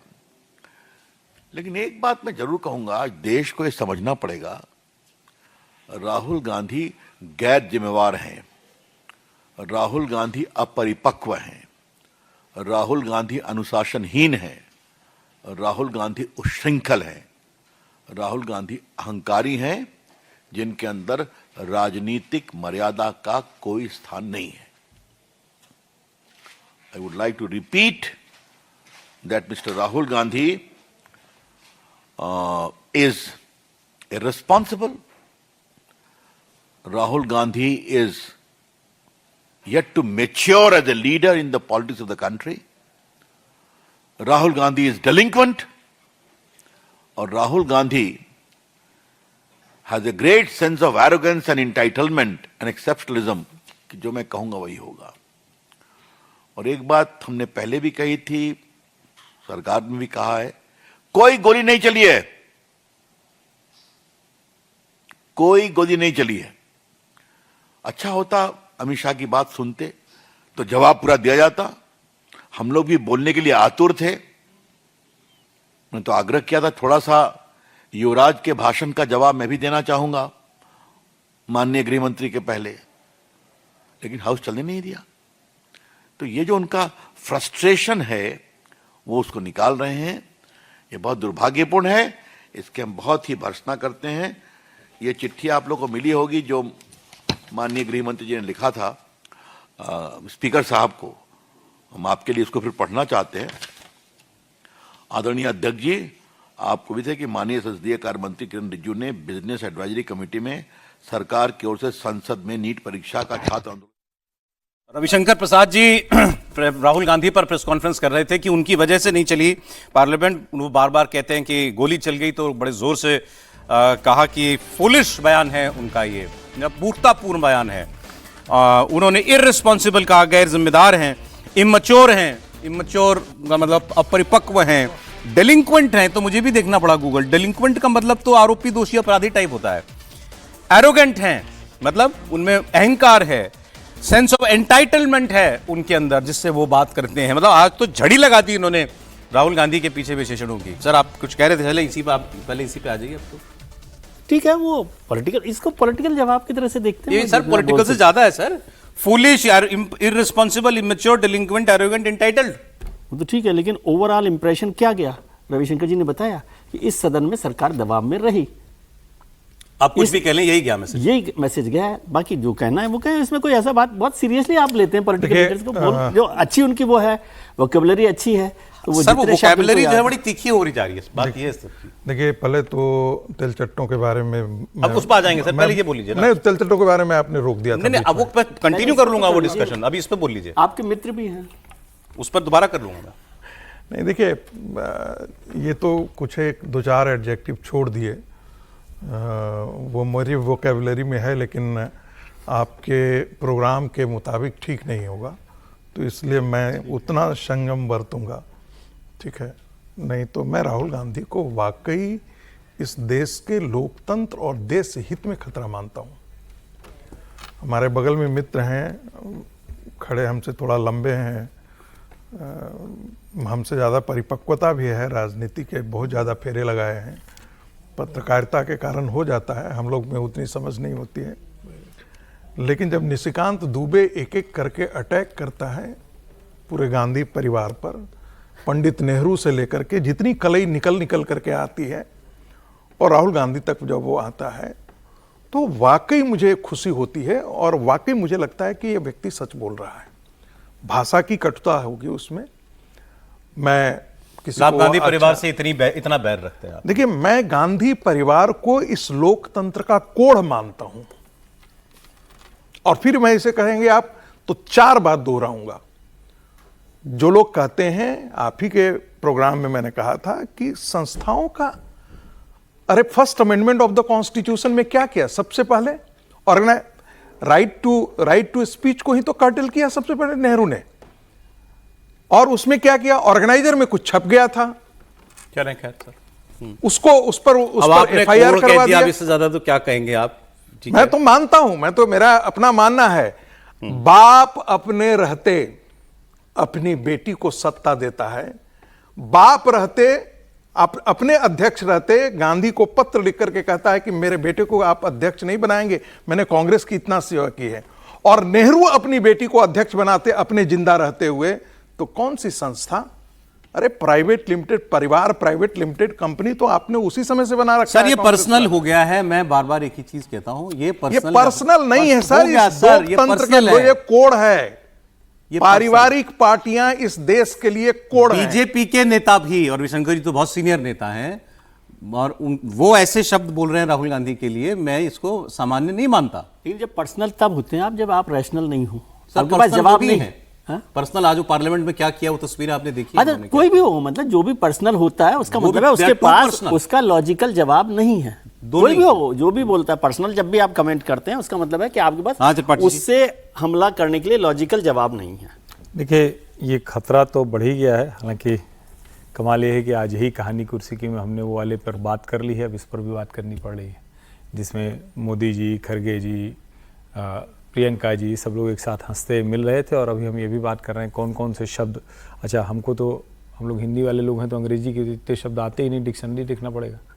लेकिन इसका सीधा सा मतलब हुआ है कि दोनों तरफ बातचीत की गुंजाइश समाप्त है। असली मसला ये, यानी ये सत्र समाप्त हो गया इतना भर नहीं है, अब दोनों अपने अपने तरीके से अपने एजेंडे को सूट करने के लिहाज से आगे बढ़ेंगे। अच्छा, कमाल की बात यह है कि कुछ चीज़ें होती हैं, आंदोलन में कुछ हुआ, आज पवन खेड़ा साहब जो किया है उन्होंने सदन के बाहर, सारे कांग्रेसी सांसदों उन सब के साथ, वो बंदर लेकर घूम रहे थे। अच्छा, उसके बाद किसी ने 56 लिख के छोड़ दिया है। अब कांग्रेसियों को कौन समझाए कि भाई राहुल जी की उम्र भी 56 है। मतलब समझना चाहिए, बंदर का फोटो लगा के और उन्होंने 56 लिख के छोड़ दिया है। अब कांग्रेसी हैं वो, मैं क्या कहूँ, सोशल मीडिया कैंपेन वाले लोगों को थोड़ा ध्यान देना चाहिए, क्योंकि इसमें तो जरा सा हुआ नहीं कि दूसरी तरफ चला जाएगा। सवाल ये है कि इस स्तर तक चले गए, यहां तक बातचीत होने लगी, तो कोई कहेगा कि भाई पहले भी तो ये सब होता था, पहले भी तो एक दूसरे पर तीखे तंज करते थे, सब कुछ करते थे, लेकिन इतनी मर्यादा बचाकर रखी जाती थी। और उसमें भी हास्य व्यंग का पुट ज्यादा होता था। जब आप निजी भी हमले करते थे तो हास्य व्यंग का पुट। आज रविशंकर जी का बयान बता रहा है कि अब मामला बहुत कड़वा आगे जा चुका है। लेकिन सर मानसून सत्र तो खत्म हो गया, लेकिन मेरी चिंता तो दूसरी है ना सर, अब विंटर सेशन आएगा और अब 2029 तक क्या हमें पार्लियामेंट ऐसे ही दिखेगा लोकसभा के अंदर, कि वो चाहे बजट सत्र हो, चाहे मानसून सत्र हो, चाहे विंटर सेशन हो। अब ये मान लें कि लोकसभा में अब बहस नहीं होगी और यही आरोप प्रत्यारोप चलेंगे, इसका कोई रास्ता नहीं निकलने वाला है, क्योंकि सत्ता पर विपक्ष के जो संबंध आपस में जितने कटुतम हो चुके हैं, जितनी एक दूसरे के प्रति नफरत हो, कटुतम हो, द्वेष भाव आ गया है, क्या पार्लियामेंट ऐसे ही चलने वाली है? तो मुझे लगता है कि दोनों पार्टी को सीनियर लीडर चाहिए, बैठना चाहिए और इसका रास्ता निकालना। कौन बैठेगा? मल्लिकार्जुन खड़गे कितना लंबा अनुभव है सर मल्लिकार्जुन खड़गे ना, तो देखिए पार्लियामेंट कैसे चलती है, वो बैठे। सर सॉरी, ब्रेक का समय हो गया, आगे बात कर लेते हैं। और झारखंड की, पंजाब की, उत्तर प्रदेश की खबर आपको मैं देने जा रहा हूँ। तीनों राज्यों से अच्छी खबरें हमारे पास हैं। पहले झारखंड के छात्र आंदोलन की बात कर ले, जिसका 20वां दिन हो गया, कोई उनकी सुध ले, ये बेचारे बच्चे अपने घर जाएं। सोचिए क्या हालत हो गई वहाँ पर। रात को पुलिस वाले आते हैं, बिजली काट के चले जाते हैं, कोई तारे वारे उखाड़ करके भी तो खबर आई कि ले गए वहाँ से। लेकिन झारखंड सरकार के खिलाफ इनका प्रदर्शन जारी है, अपनी मांगों को लेकर कायम है। सीबीआई की इंक्वायरी चाहिए, जो पेपर रद्द अभी तक नहीं हुआ वो पेपर रद्द कराइए। आज एक कुछ वीडियो आए जिसमें हेमंत सोरेन के घर की सुरक्षा बड़ी बढ़ी हुई दिखाई दे रही है, बहुत ऊंचे ऊंचे डबल बैरिकेड करके उनकी सुरक्षा कर दी गई। चलिए, इसमें कोई हर्ज नहीं, पुलिस को लगाव कर दिया गया। लेकिन ऐसा तो कोई ऐलान छात्रों ने किया नहीं था कि हम मुख्यमंत्री के घर का घेराव करेंगे। तो शांति से जहाँ स्टेडियम में बैठे हैं वहाँ पर वो बैठे हुए हैं। अब आगे लेकिन ये करेंगे क्या, सवाल ये है। कुछ एक अपडेट इसमें जो आया वो मैं आपको बताता हूँ। ये तो आप तस्वीर देख रहे हैं कि कैसे विधानसभा को और उनके घर की जो है वो घेराबंदी कर दी गई है।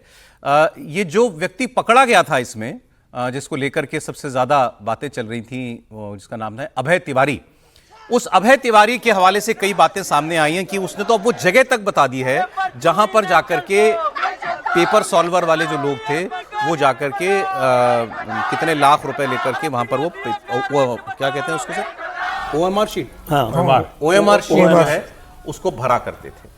अब ये बातें जब पब्लिक में आ रही हैं तो ये सवाल बार बार और खड़ा हो रहा है, फिर इंतजार किस बात का है?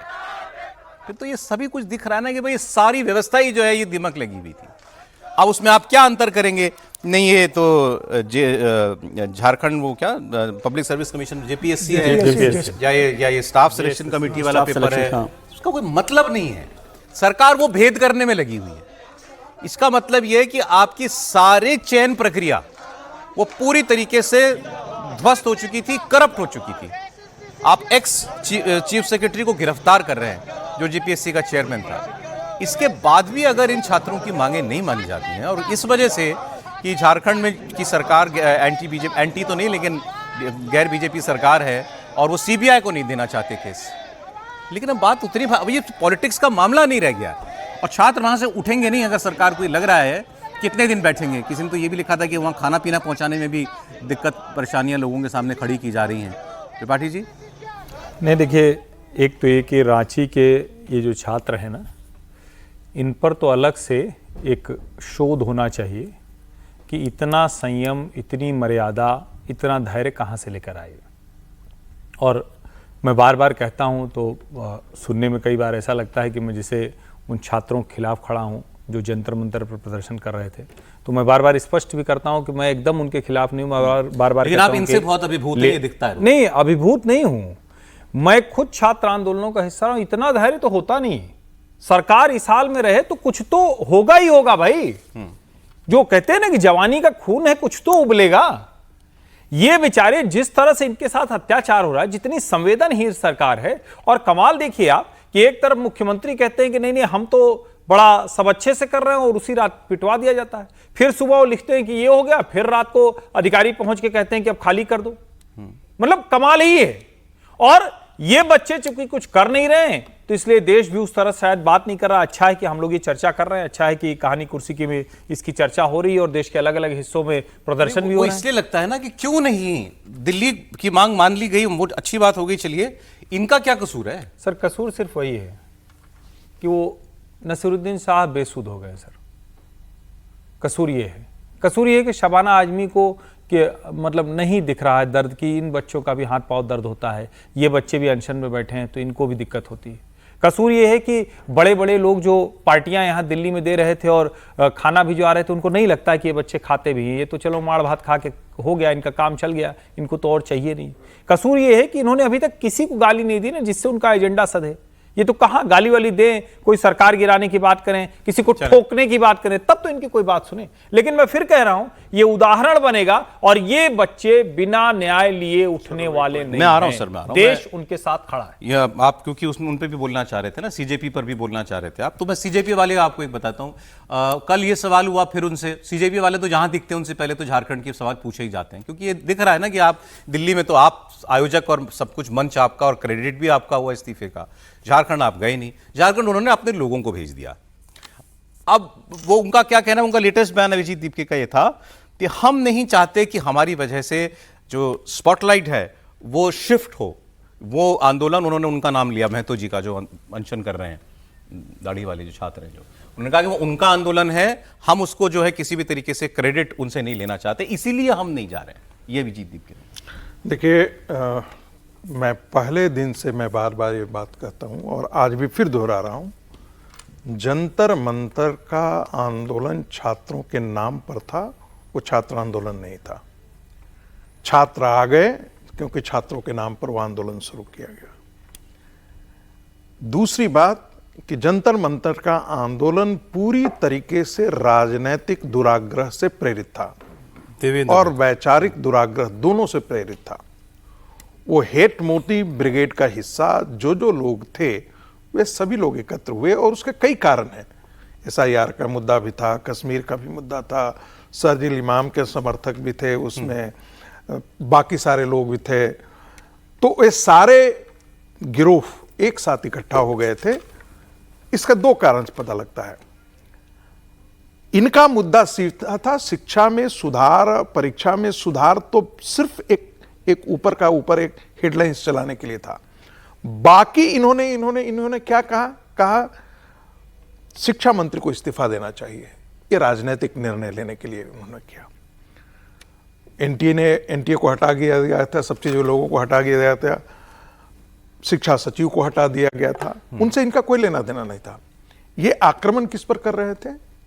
ये HRD मिनिस्टर पर आक्रमण कर रहे थे।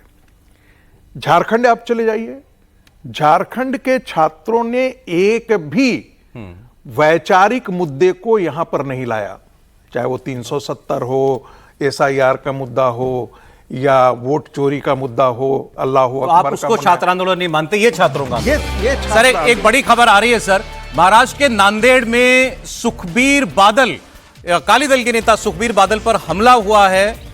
एक निहंग सिख ने उन पर हमला किया है जिसमें वो घायल हुए हैं। सुखबीर बादल घायल हुए हैं और अस्पताल उनको ले जाना पड़ा है। एक नांदेड़ में बहुत बड़ा गुरुद्वारा है, बड़ा गुरुद्वारा, मान्यता है गुरुद्वारे की, वो है नांदेड़ साहब कहते हैं।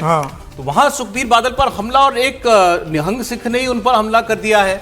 सुखबीर बादल पर पहली बार कोशिश हुई थी, पहली बार भी इनके ऊपर जब हमला हुआ था ना, जब वो बैठे हुए थे वहां पर, जब इनको वो मिला था बाहर, सजा हुई थी इनको, गोली चलाने की कोशिश हुई थी, वो तो स्वर्ण मंदिर में हुआ, तब वो बच गए थे, तब उनके ऊपर गोली चलाने का प्रयास हुआ था। आपने ठीक याद दिला दिया।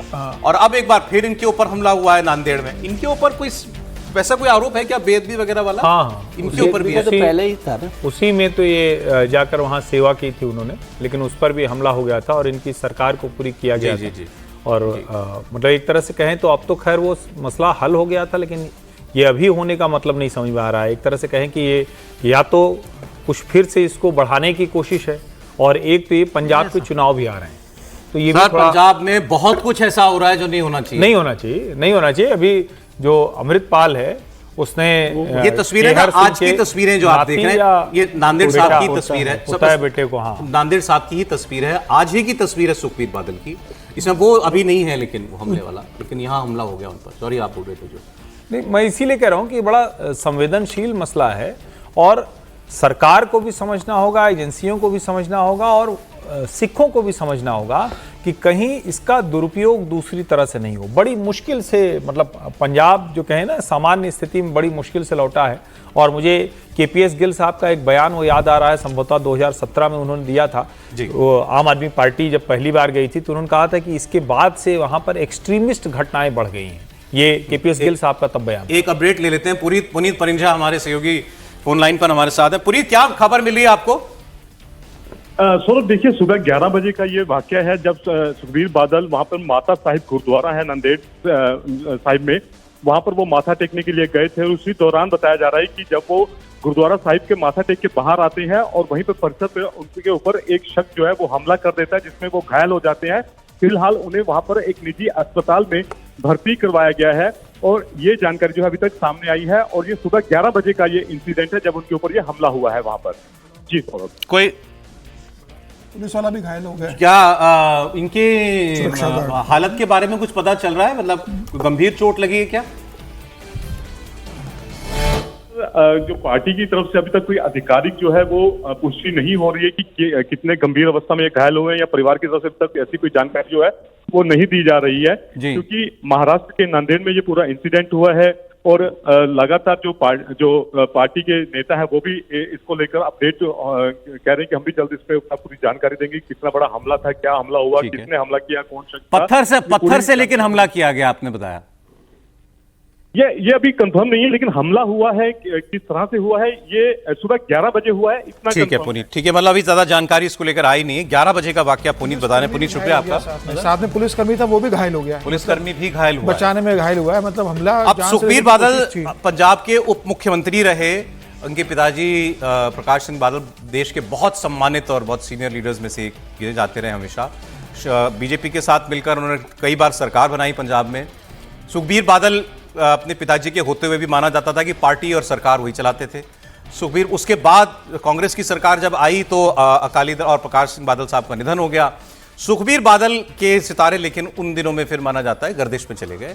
उसके बाद पार्टी भी टूटी, कई सीनियर नेताओं ने उनका साथ भी छोड़ दिया, बेअदबी के मामले भी उनके ऊपर लगे और इस पर उन्होंने माफी वगैरह भी मांगी। लेकिन अभी रिसेंटली उनकी प्रधानमंत्री मोदी से मुलाकात हुई थी, जिसके बाद उन्होंने डिलिमिटेशन बिल का समर्थन कर दिया था। तो ये माना जा रहा था कि सुखबीर बादल अपनी पार्टी अकाली दल का अलायंस करना चाहते हैं बीजेपी के साथ, और अब ये बात पंजाब में आगे बढ़ेगी। अब कोई क्या मोटिव है जिसने ये काम किया, ये हम नहीं जानते। तो मैं जनरल आपको एक पॉलिटिकल बैकग्राउंड मतलब उनके बारे में मैं वो दे रहा हूँ सर। अब वो घटना तो पता चलेगी, लेकिन उन पर दूसरी बार ये हमला हुआ है, तो थोड़ा सा गंभीर मसला है। और पंजाब के चुनाव भी हो रहे हैं और निहंग को लेकर हम लोग समझते हैं कि थोड़ा सा उनका जो बिहेवियर होता है उसमें वो नाराजगी धर्म को लेकर या कोई वजह होती है, उस पर वो थोड़े ज़्यादा डिवाउट सिख होते हैं। डिवाउट सिख होते हैं, तो वो है। लेकिन आपने अकाली दल का जिक्र किया कि प्रधानमंत्री जी से मुलाकात हुई, बिल्कुल ठीक बात है। लेकिन उसके तुरंत बाद जो नायब सिंह सैनी हैं, हरियाणा के मुख्यमंत्री और पंजाब के प्रभारी हैं, उन्होंने कहा कि हम अकाली दल के साथ नहीं जाएंगे। हम बीजेपी जो है अकाली दल के साथ नहीं जा रही। और अकाली दल इस समय मेरे ख्याल से पंजाब में सबसे कमज़ोर पार्टी के तौर पर काम कर रहा है। इवन कहना चाहिए कि भारतीय जनता पार्टी ने भी शायद वहाँ पर बेहतर किया है, इंप्रूव किया है, उससे आगे निकल। इसलिए शायद वो नायब सिंह सैनी जो है महाराष्ट्र की तरह से वो बात कर रहे हैं कि अच्छा, ये जब उनको हॉस्पिटल लाया गया तब की तस्वीर है। गाड़ी आ रही है अस्पताल के आते में, व्हीलचेयर सुखबीर बादल जी को अस्पताल ले आया गया। दिख जाए शायद कि क्या चोट लगी, वैसे तो ठीक लग रहे हैं। लेकिन ये है कि हॉस्पिटल आना पड़ा, उसका मतलब कि कुछ तो चोट उनको आई है। हमला हुआ है, वो महत्वपूर्ण बात है ना किस तरह का। और पंजाब को पहले भी हम लोगों ने चर्चा की थी कि उसको थोड़ा सीरियसली सभी पॉलिटिकल पार्टीज को लेना चाहिए, और वहाँ तमाम तरीके की बातें चलती रहती है, तो एक नॉन सेंसिटिव स्टेट की तरह से उसको ना लें। पॉलिटिकल तौर पर भी बहुत सारे लोग बयानों को लेकर भी, बहुत सारी बातों को लेकर भी, कुछ लोग इस पर भी आपत्ति करते हैं कि आप केवल उस धर्म को लेकर इस तरह की बात कर रहे हैं। लेकिन वो स्टेट ही एक बॉर्डरिंग स्टेट है, और जो हर्षवर्धन जी ने कहा कि अभी बड़ी मुश्किल से निकल कर वहाँ से ठीक होकर वो स्टेट आया है। सर पंजाब पाकिस्तान का इंटरफेरेंस वहाँ खूब है, ड्रग्स के मामले में, हथियारों के मामले में। पाकिस्तानी नहीं, कनाडा हाँ, खालिस्तानी एलिमेंट्स जो हैं वो ज्यादा सर उठाने लगे हैं। आपने देखा होगा पुलिस थानों पर कहीं लगातार कुछ ना कुछ खबर आती है हमले की। सतलज फिल्म को लेकर भी जिस तरीके से सतलज फिल्म को लेकर जिस तरीके से अभी सतलज फिल्म को लेकर के जो कुछ हुआ, मतलब ये सब क्या है ना, हार्डलाइन जो एलिमेंट्स हैं वो लोग। एक डेवलपमेंट और मैं देख रहा था कि जो इंदिरा गांधी के असैसिनेशन के जो आरोपी हैं, हमारा वो बेन सिंह साहब के उनके बेटे को टिकट दे दिया, केहर के फैमिली में जो है टिकट देने की बात हो रही है। तो बहुत सारी चीजें हैं। उसको भी तो पैरोल पे निकाला है ना बाहर, उसको भी निकाला है हमारा को। हाँ, वो भी है बेन सिंह के जो उसको भी निकाला है। अमृतपाल जिस तरीके से एक्टिव है, अमृतपाल सिंह जो जेल में बंद है, अमृतपाल चुनाव लड़ता है, चुनाव सांसद है, और उनके पिताजी जिस तरीके से एक्टिव है पूरे, और उन्होंने टिकट दिया है। ये होना चाहिए सबसे ज्यादा चिंता और सोच का विषय। हाँ, ये सेंसिटिव इशू है, बार बार मैं इस बात कर रहा हूँ। उसको पॉलिटिकल केवल एंगल से मत देखिए कि क्या चल रहा है। चलें सर, पंजाब की चलें, फिर आपको एक आध खबर और बताता हूं। इस पर कोई अपडेट आएगा खबर पर हम दोबारा लौट जाएंगे। पेपर लीक अभी चल रहा है, सब जगह पेपर लीक की खबर, दिल्ली, झारखंड, सब जगह। पंजाब में भी एक पेपर लीक की बात हुई थी, फिर वो मामला दब गया था। एक फार्मेसी की परीक्षा कराई गई थी एक यूनिवर्सिटी ने, उसमें डे 1 से कांग्रेस और बीजेपी ये कह रहे हैं कि ये पेपर लीक हुआ। बीजेपी ने ज्यादा उठाया इस मुद्दे को। अब पुष्पक भगवंत मान ने खुद ऑन रिकॉर्ड स्टेटमेंट दिया, पेपर लीक नहीं हुआ था, पेपर में चीटिंग हुई थी। अंतर है दोनों में। जब चीटिंग हुई, चीटिंग पकड़ी गई तुरंत, उसके बाद आराम से परीक्षा हो गई पूरी। 454 पदों पर यह भर्ती होनी थी, इसमें सरकारी भर्ती होनी है। पंजाब हरियाणा हाईकोर्ट ने अब 17 सितंबर तक इसकी भर्ती पर रोक लगा दी है, इनके एग्जाम के नतीजों पर। 19 जुलाई को यह एग्जाम हुआ था। परीक्षा के बाद इसमें नकल के आरोप लगे, जिसके बाद पुलिस ने कार्रवाई की, 30 लोगों को इसमें अरेस्ट कर लिया था। अब इसका जो बात आई है कि क्या हुआ, अभी भी बात चीटिंग की जा रही है, लेकिन आरोप लगाने वालों का कहना है कि चीटिंग मैसिव स्केल पर हो रही थी। पेपर चलते हुए पेपर बाहर आ गया था। अब ये कोई नहीं जानता ना कि वो कितने लोग जो हैं ऐसे थे जो कि जैसे उसमें यह है कि उन्होंने किसी पेन कैमरा से उसको स्कैन किया, फिर उसको बाहर किसी को भेजा, उसके कान में एक वो लगा हुआ था, जैसे वो होता है ईयरपॉड जैसा कुछ होता है, वो लगा हुआ था, उससे उसको बाहर से जो है आंसर्स मिल रहे थे। तो उनका कहना है कि अब कितने लोग चीटिंग करके इस तरीके से पेपर दे रहे थे, जब तक ये पता नहीं चलेगा तब तक यही माना जाना चाहिए कि पेपर कॉम्प्रोमाइज हो गया। तो अब पेपर की आंच पंजाब में भी आ गई है। देखिए, मज़ेदार बात है कि जब ये आरोप लगा था आम आदमी पार्टी पे, तो मनीष सिसोदिया का मैंने स्टेटमेंट देखा था और भगवंत मान दोनों का ये कहना था कि भाई जो आपने कहा कि भाई वो उसमें जो है वो नकल करते हुए पकड़े गए थे। अब नकल करते हुए पकड़े गए तो क्या होता है कि जब पेपर लीक वाला होता है तो उसमें भी होता है सेंटर कंप्रोमाइज्ड होते हैं। वहाँ पर नकल जो करने वाले हैं उनको अलग बैठा दिया जाता है, कैमरे के लाइट से उनको दूर रखा जाता है। उस कमरे में कैमरा होता है, लेकिन वो जिनको नकल करवाया जाता है वो अलग कमरे में उनको बिठा दिया जाता है। उस चीज़ से वो दूर रहते हैं, कैमरे की नज़र से उनको दूर रखते हैं, और ऐसे ही बेनिफिट दिया जाता है। महत्वपूर्ण बात उसमें देखने को मिला है, एक पैटर्न निकल करके आया है, ये पंजाब में भी निकल करके आया है कि एक सेंटर से 200 लोग पास हो जा रहे हैं। अच्छा, तो जब ऐसी चीजें निकल करके आती है, 450 भर्तियां कुल हैं, तो मैं तो कह रहा हूं ना कि एक सेंटर से यदि 50 निकल करके आ रहे हैं, 75 निकल करके आ रहे हैं, आप ये सोचिए कि एक बहुत दूर का आदमी जाकर के एकदम सुदूर क्षेत्र में अपना सेंटर खोज रहा है, तो इसका मतलब है कि वो मुझे बता दीजिए, पेपर रद्द होना चाहिए या जांच तक इंतजार करना चाहिए? बिल्कुल रद्द होना चाहिए, बिल्कुल रद्द होना चाहिए। और एक उसमें जो हमने छोड़ दिया था, जिस पर रांची वाली बात पर, कि भाई वो जेन्युइन छात्र हैं, कोई हल्ला गुल्ला नहीं कर रहे हैं, वो अपने प्रोटेस्ट पर, इसी को कहते हैं गांधीवादी तरीका। सर, अब उत्तर प्रदेश की खबर मैं आपको बता दूं, समय कम है लेकिन बड़ी खबर है ये उत्तर प्रदेश से। ये खबर कुछ दिनों पहले हमारे पॉलिटिकल लीडर देवेंद्र पाराशर दे रहे थे प्रोग्राम में, अब उसकी कुछ और डिटेल आ गई हैं। जैसे अभी बिहार के इलेक्शन में 10-10 हज़ार रुपए महिलाओं को स्वरोजगार के लिए प्रेरित करने के लिए दिए गए, इलेक्शन से पहले वो पैसा मिल गया महिलाओं को, पात्र महिलाओं को, और आपने देखा क्या उसका नतीजा हुआ, बीजेपी की और एनडीए की 200 से ज्यादा सीटें आई। उत्तर प्रदेश में भी जीत की हैट्रिक लगाने का टारगेट लेकर मुख्यमंत्री योगी आदित्यनाथ और भारतीय जनता पार्टी महिला वोट बैंक को बनाना चाहती है, क्योंकि महिला वोटर ने उत्तर प्रदेश में 2014 से लगातार बीजेपी का साथ दिया है। और अब जो ये जानकारी है वो ये कि 50,000 रुपए पात्र महिलाओं को दिए जा सकते हैं। इसमें जो पिछड़े वर्ग की महिलाएं, SC ST वो महिलाएं भी होंगी और पिछड़े समाज की, उसके कोई क्राइटेरिया बनाया जाएगा, उसका इकोनॉमिक क्राइटेरिया भी होगा, तो केवल जाति आधारित क्राइटेरिया नहीं होगा, उसको लेकर के भी पूरा प्लान सामने नहीं है। इतनी बात आई है कि 50,000 रुपए की आर्थिक सहायता की जाएगी, स्वरोजगार जैसे वो अपना कुछ कर सके। चुनाव से पहले 20,000 रुपए की पहली किश्त दे दी जाएगी और उसके बाद 10-10 हजार की 3 किश्तें महिलाओं को दी जाएंगी। तो अब चूंकि चुनावों में महिलाओं को सीधा कैश बेनिफिट ट्रांसफर एक प्रूवन फॉर्मूला हो गया है जीत का, तो यूपी में बीजेपी को भी ये लग रहा है अगर ये करे तो इसको गलत तो नहीं कह सकते, क्योंकि सभी लोग अब ये कर रहे हैं। लेकिन क्या यही बर है क्या त्रिपाठी जी? अब नहीं, गलत ही कह सकते हैं। सभी लोग करने लगेंगे तो सही थोड़ी ना हो जाएगा। ये देश को बर्बाद करने का एक फॉर्मूला है जिसमें सभी राजनीतिक दल सब कहते हैं ना कि आगा पीछा छोड़कर उसी में पिल पड़े।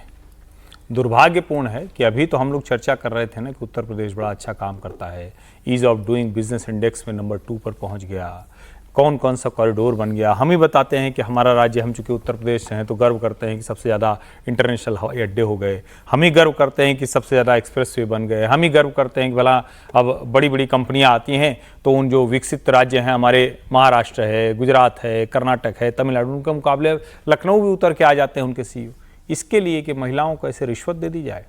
और मैं बोल रहे हैं सीधे आप? नहीं, मैं पहले दिन से कहता रहा हूं, मैंने आज नहीं कहा है। बिल्कुल, मैं मोदी जी के उस बयान के साथ खड़ा हूं जिसमें मोदी जी ने कहा था कि फ्रीबीज पॉलिटिक्स भारत को श्रीलंका बना सकती है। आपके प्रदेश में पैसा दिया जाता है, आपके प्रदेश में भी पैसा दिया जाता है, महाराष्ट्र में, आपके प्रदेश में, राजस्थान में दिया जाता है, दिया जाता है, बिहार आपके प्रदेश में भी पैसा दिया जाता है। 10,000 रुपए मेरा मूल हरियाणा है, हरियाणा में देते हैं कि नहीं देते हैं? हमारे यहाँ नहीं, हमारे यहाँ नहीं दिया जाता। बिहार में अभी तो 10,000 रुपए। अरे वो नीतिगत फैसला था सर। हाँ, ऐसे ही इसको भी नीतिगत कह रहे हैं। अच्छा, आप तो इनको रेवड़ी भी नहीं बोल सकते, ये तो लड्डू जितना। ये वो नहीं है ना, हर महीने वाला नहीं है ना, ये वन टाइम है। इसका मतलब ये है कि सर सरकार ये मान रही है कि भाई न योगी का काम आएगा, न मोदी जी का चेहरा काम आएगा, आखिरी में तो रुपया काम आएगा। सर, इससे दुर्भाग्य सर, इसके किसी और पहलू पर बात मत कीजिए, लोगों में संदेश गलत जाता है। ये देश को बर्बाद करने की योजना है जो राजनीतिक दल अपनी सत्ता के लिए करते हैं, और अगर सत्ता में रहने के बाद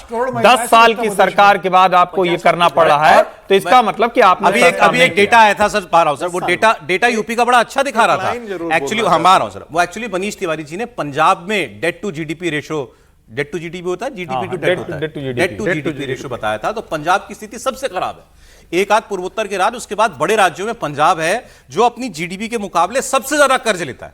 तो वो ये बता रहे थे, तो मैंने उसमें देखा यूपी कहां है, यूपी बहुत अच्छी परिस्थिति में है उसमें, लेकिन क्या उसको वहां लाना है? अभी हम कल हिमाचल की बात कर रहे थे ना, विधवा और अनाथ सेस लगाया है पेट्रोल पर, तो उस पर वहां लाना है क्या हमें राज्यों को? 5 करोड़ की पॉपुलेशन है महिलाओं की सर, अंदाज लगा लीजिए। सौरभ, ये बिल्कुल नहीं होना चाहिए, लेकिन ये फिर अब ऐसे ही बात करते हैं कि दूसरा प्लेयर यदि फॉल खेल रहा है और फिर कहें कि आप संत बन करके उसके गेम में बैठे रहें, तो ऐसा होगा नहीं। जिस दिन अरविंद केजरीवाल ने ये फ्रीबीज का पॉलिटिक्स ला करके दिल्ली को जीता, और हमने देखा है कल शुरू तो नहीं, और आपने जयललिता को कैसे हम भूल जाएं, करुणानिधि को हम कैसे भूल जाएं? हम आपके घर टेलीविजन देंगे, हम आपके यहाँ फ्रिज देंगे। अभी जो विजय ने किया कि हम आपको सोने का चेन देंगे, लॉकेट देंगे, आप बोल रहे सर, ये क्या है? नहीं, जब प्रधानमंत्री जी कह दें और उनके मुख्यमंत्री जी नहीं माने, ये तो गंभीर मसला है ना। और ये लॉजिक के दूसरे लोग चलते हैं, यहाँ कौन चल रहा है? आप मत करिए। और आप तो इतने विश्वास के साथ हैं, आपने काम किया है, आपने राम मंदिर के नाम पे वोट मिल जाएगा, जो सब काम किया, तो और कहीं तो रोकेंगे ना। और जब आप खुद नहीं रोक सकते अपने घर में, तो फिर कैसे चलेगा? बढ़ता जा रहा है ना, 50,000 की 50,000। इसलिए मैंने कहा ये रेवड़ी थोड़ी, ये तो लड्डू हो गए हम। तो लड्डुओं को बांटने के लिए यदि ये कर रहे हैं, और ये बहुत गंभीर मसला है, इस पर सरकारों को, मैं कह रहा हूँ पूरी पार्टियां मिलकर जनता को जागरूक होना पड़ेगा। कोई नहीं करेगा। इलेक्शन कमीशन ब्रेक का समय हो गया है, लोग कहेंगे हम लोग सब इसके इतना खिलाफ हैं, हमारी समझ से हम इसके खिलाफ हैं।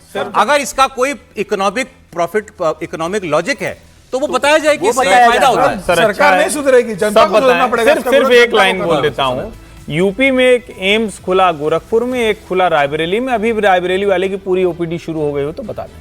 चले।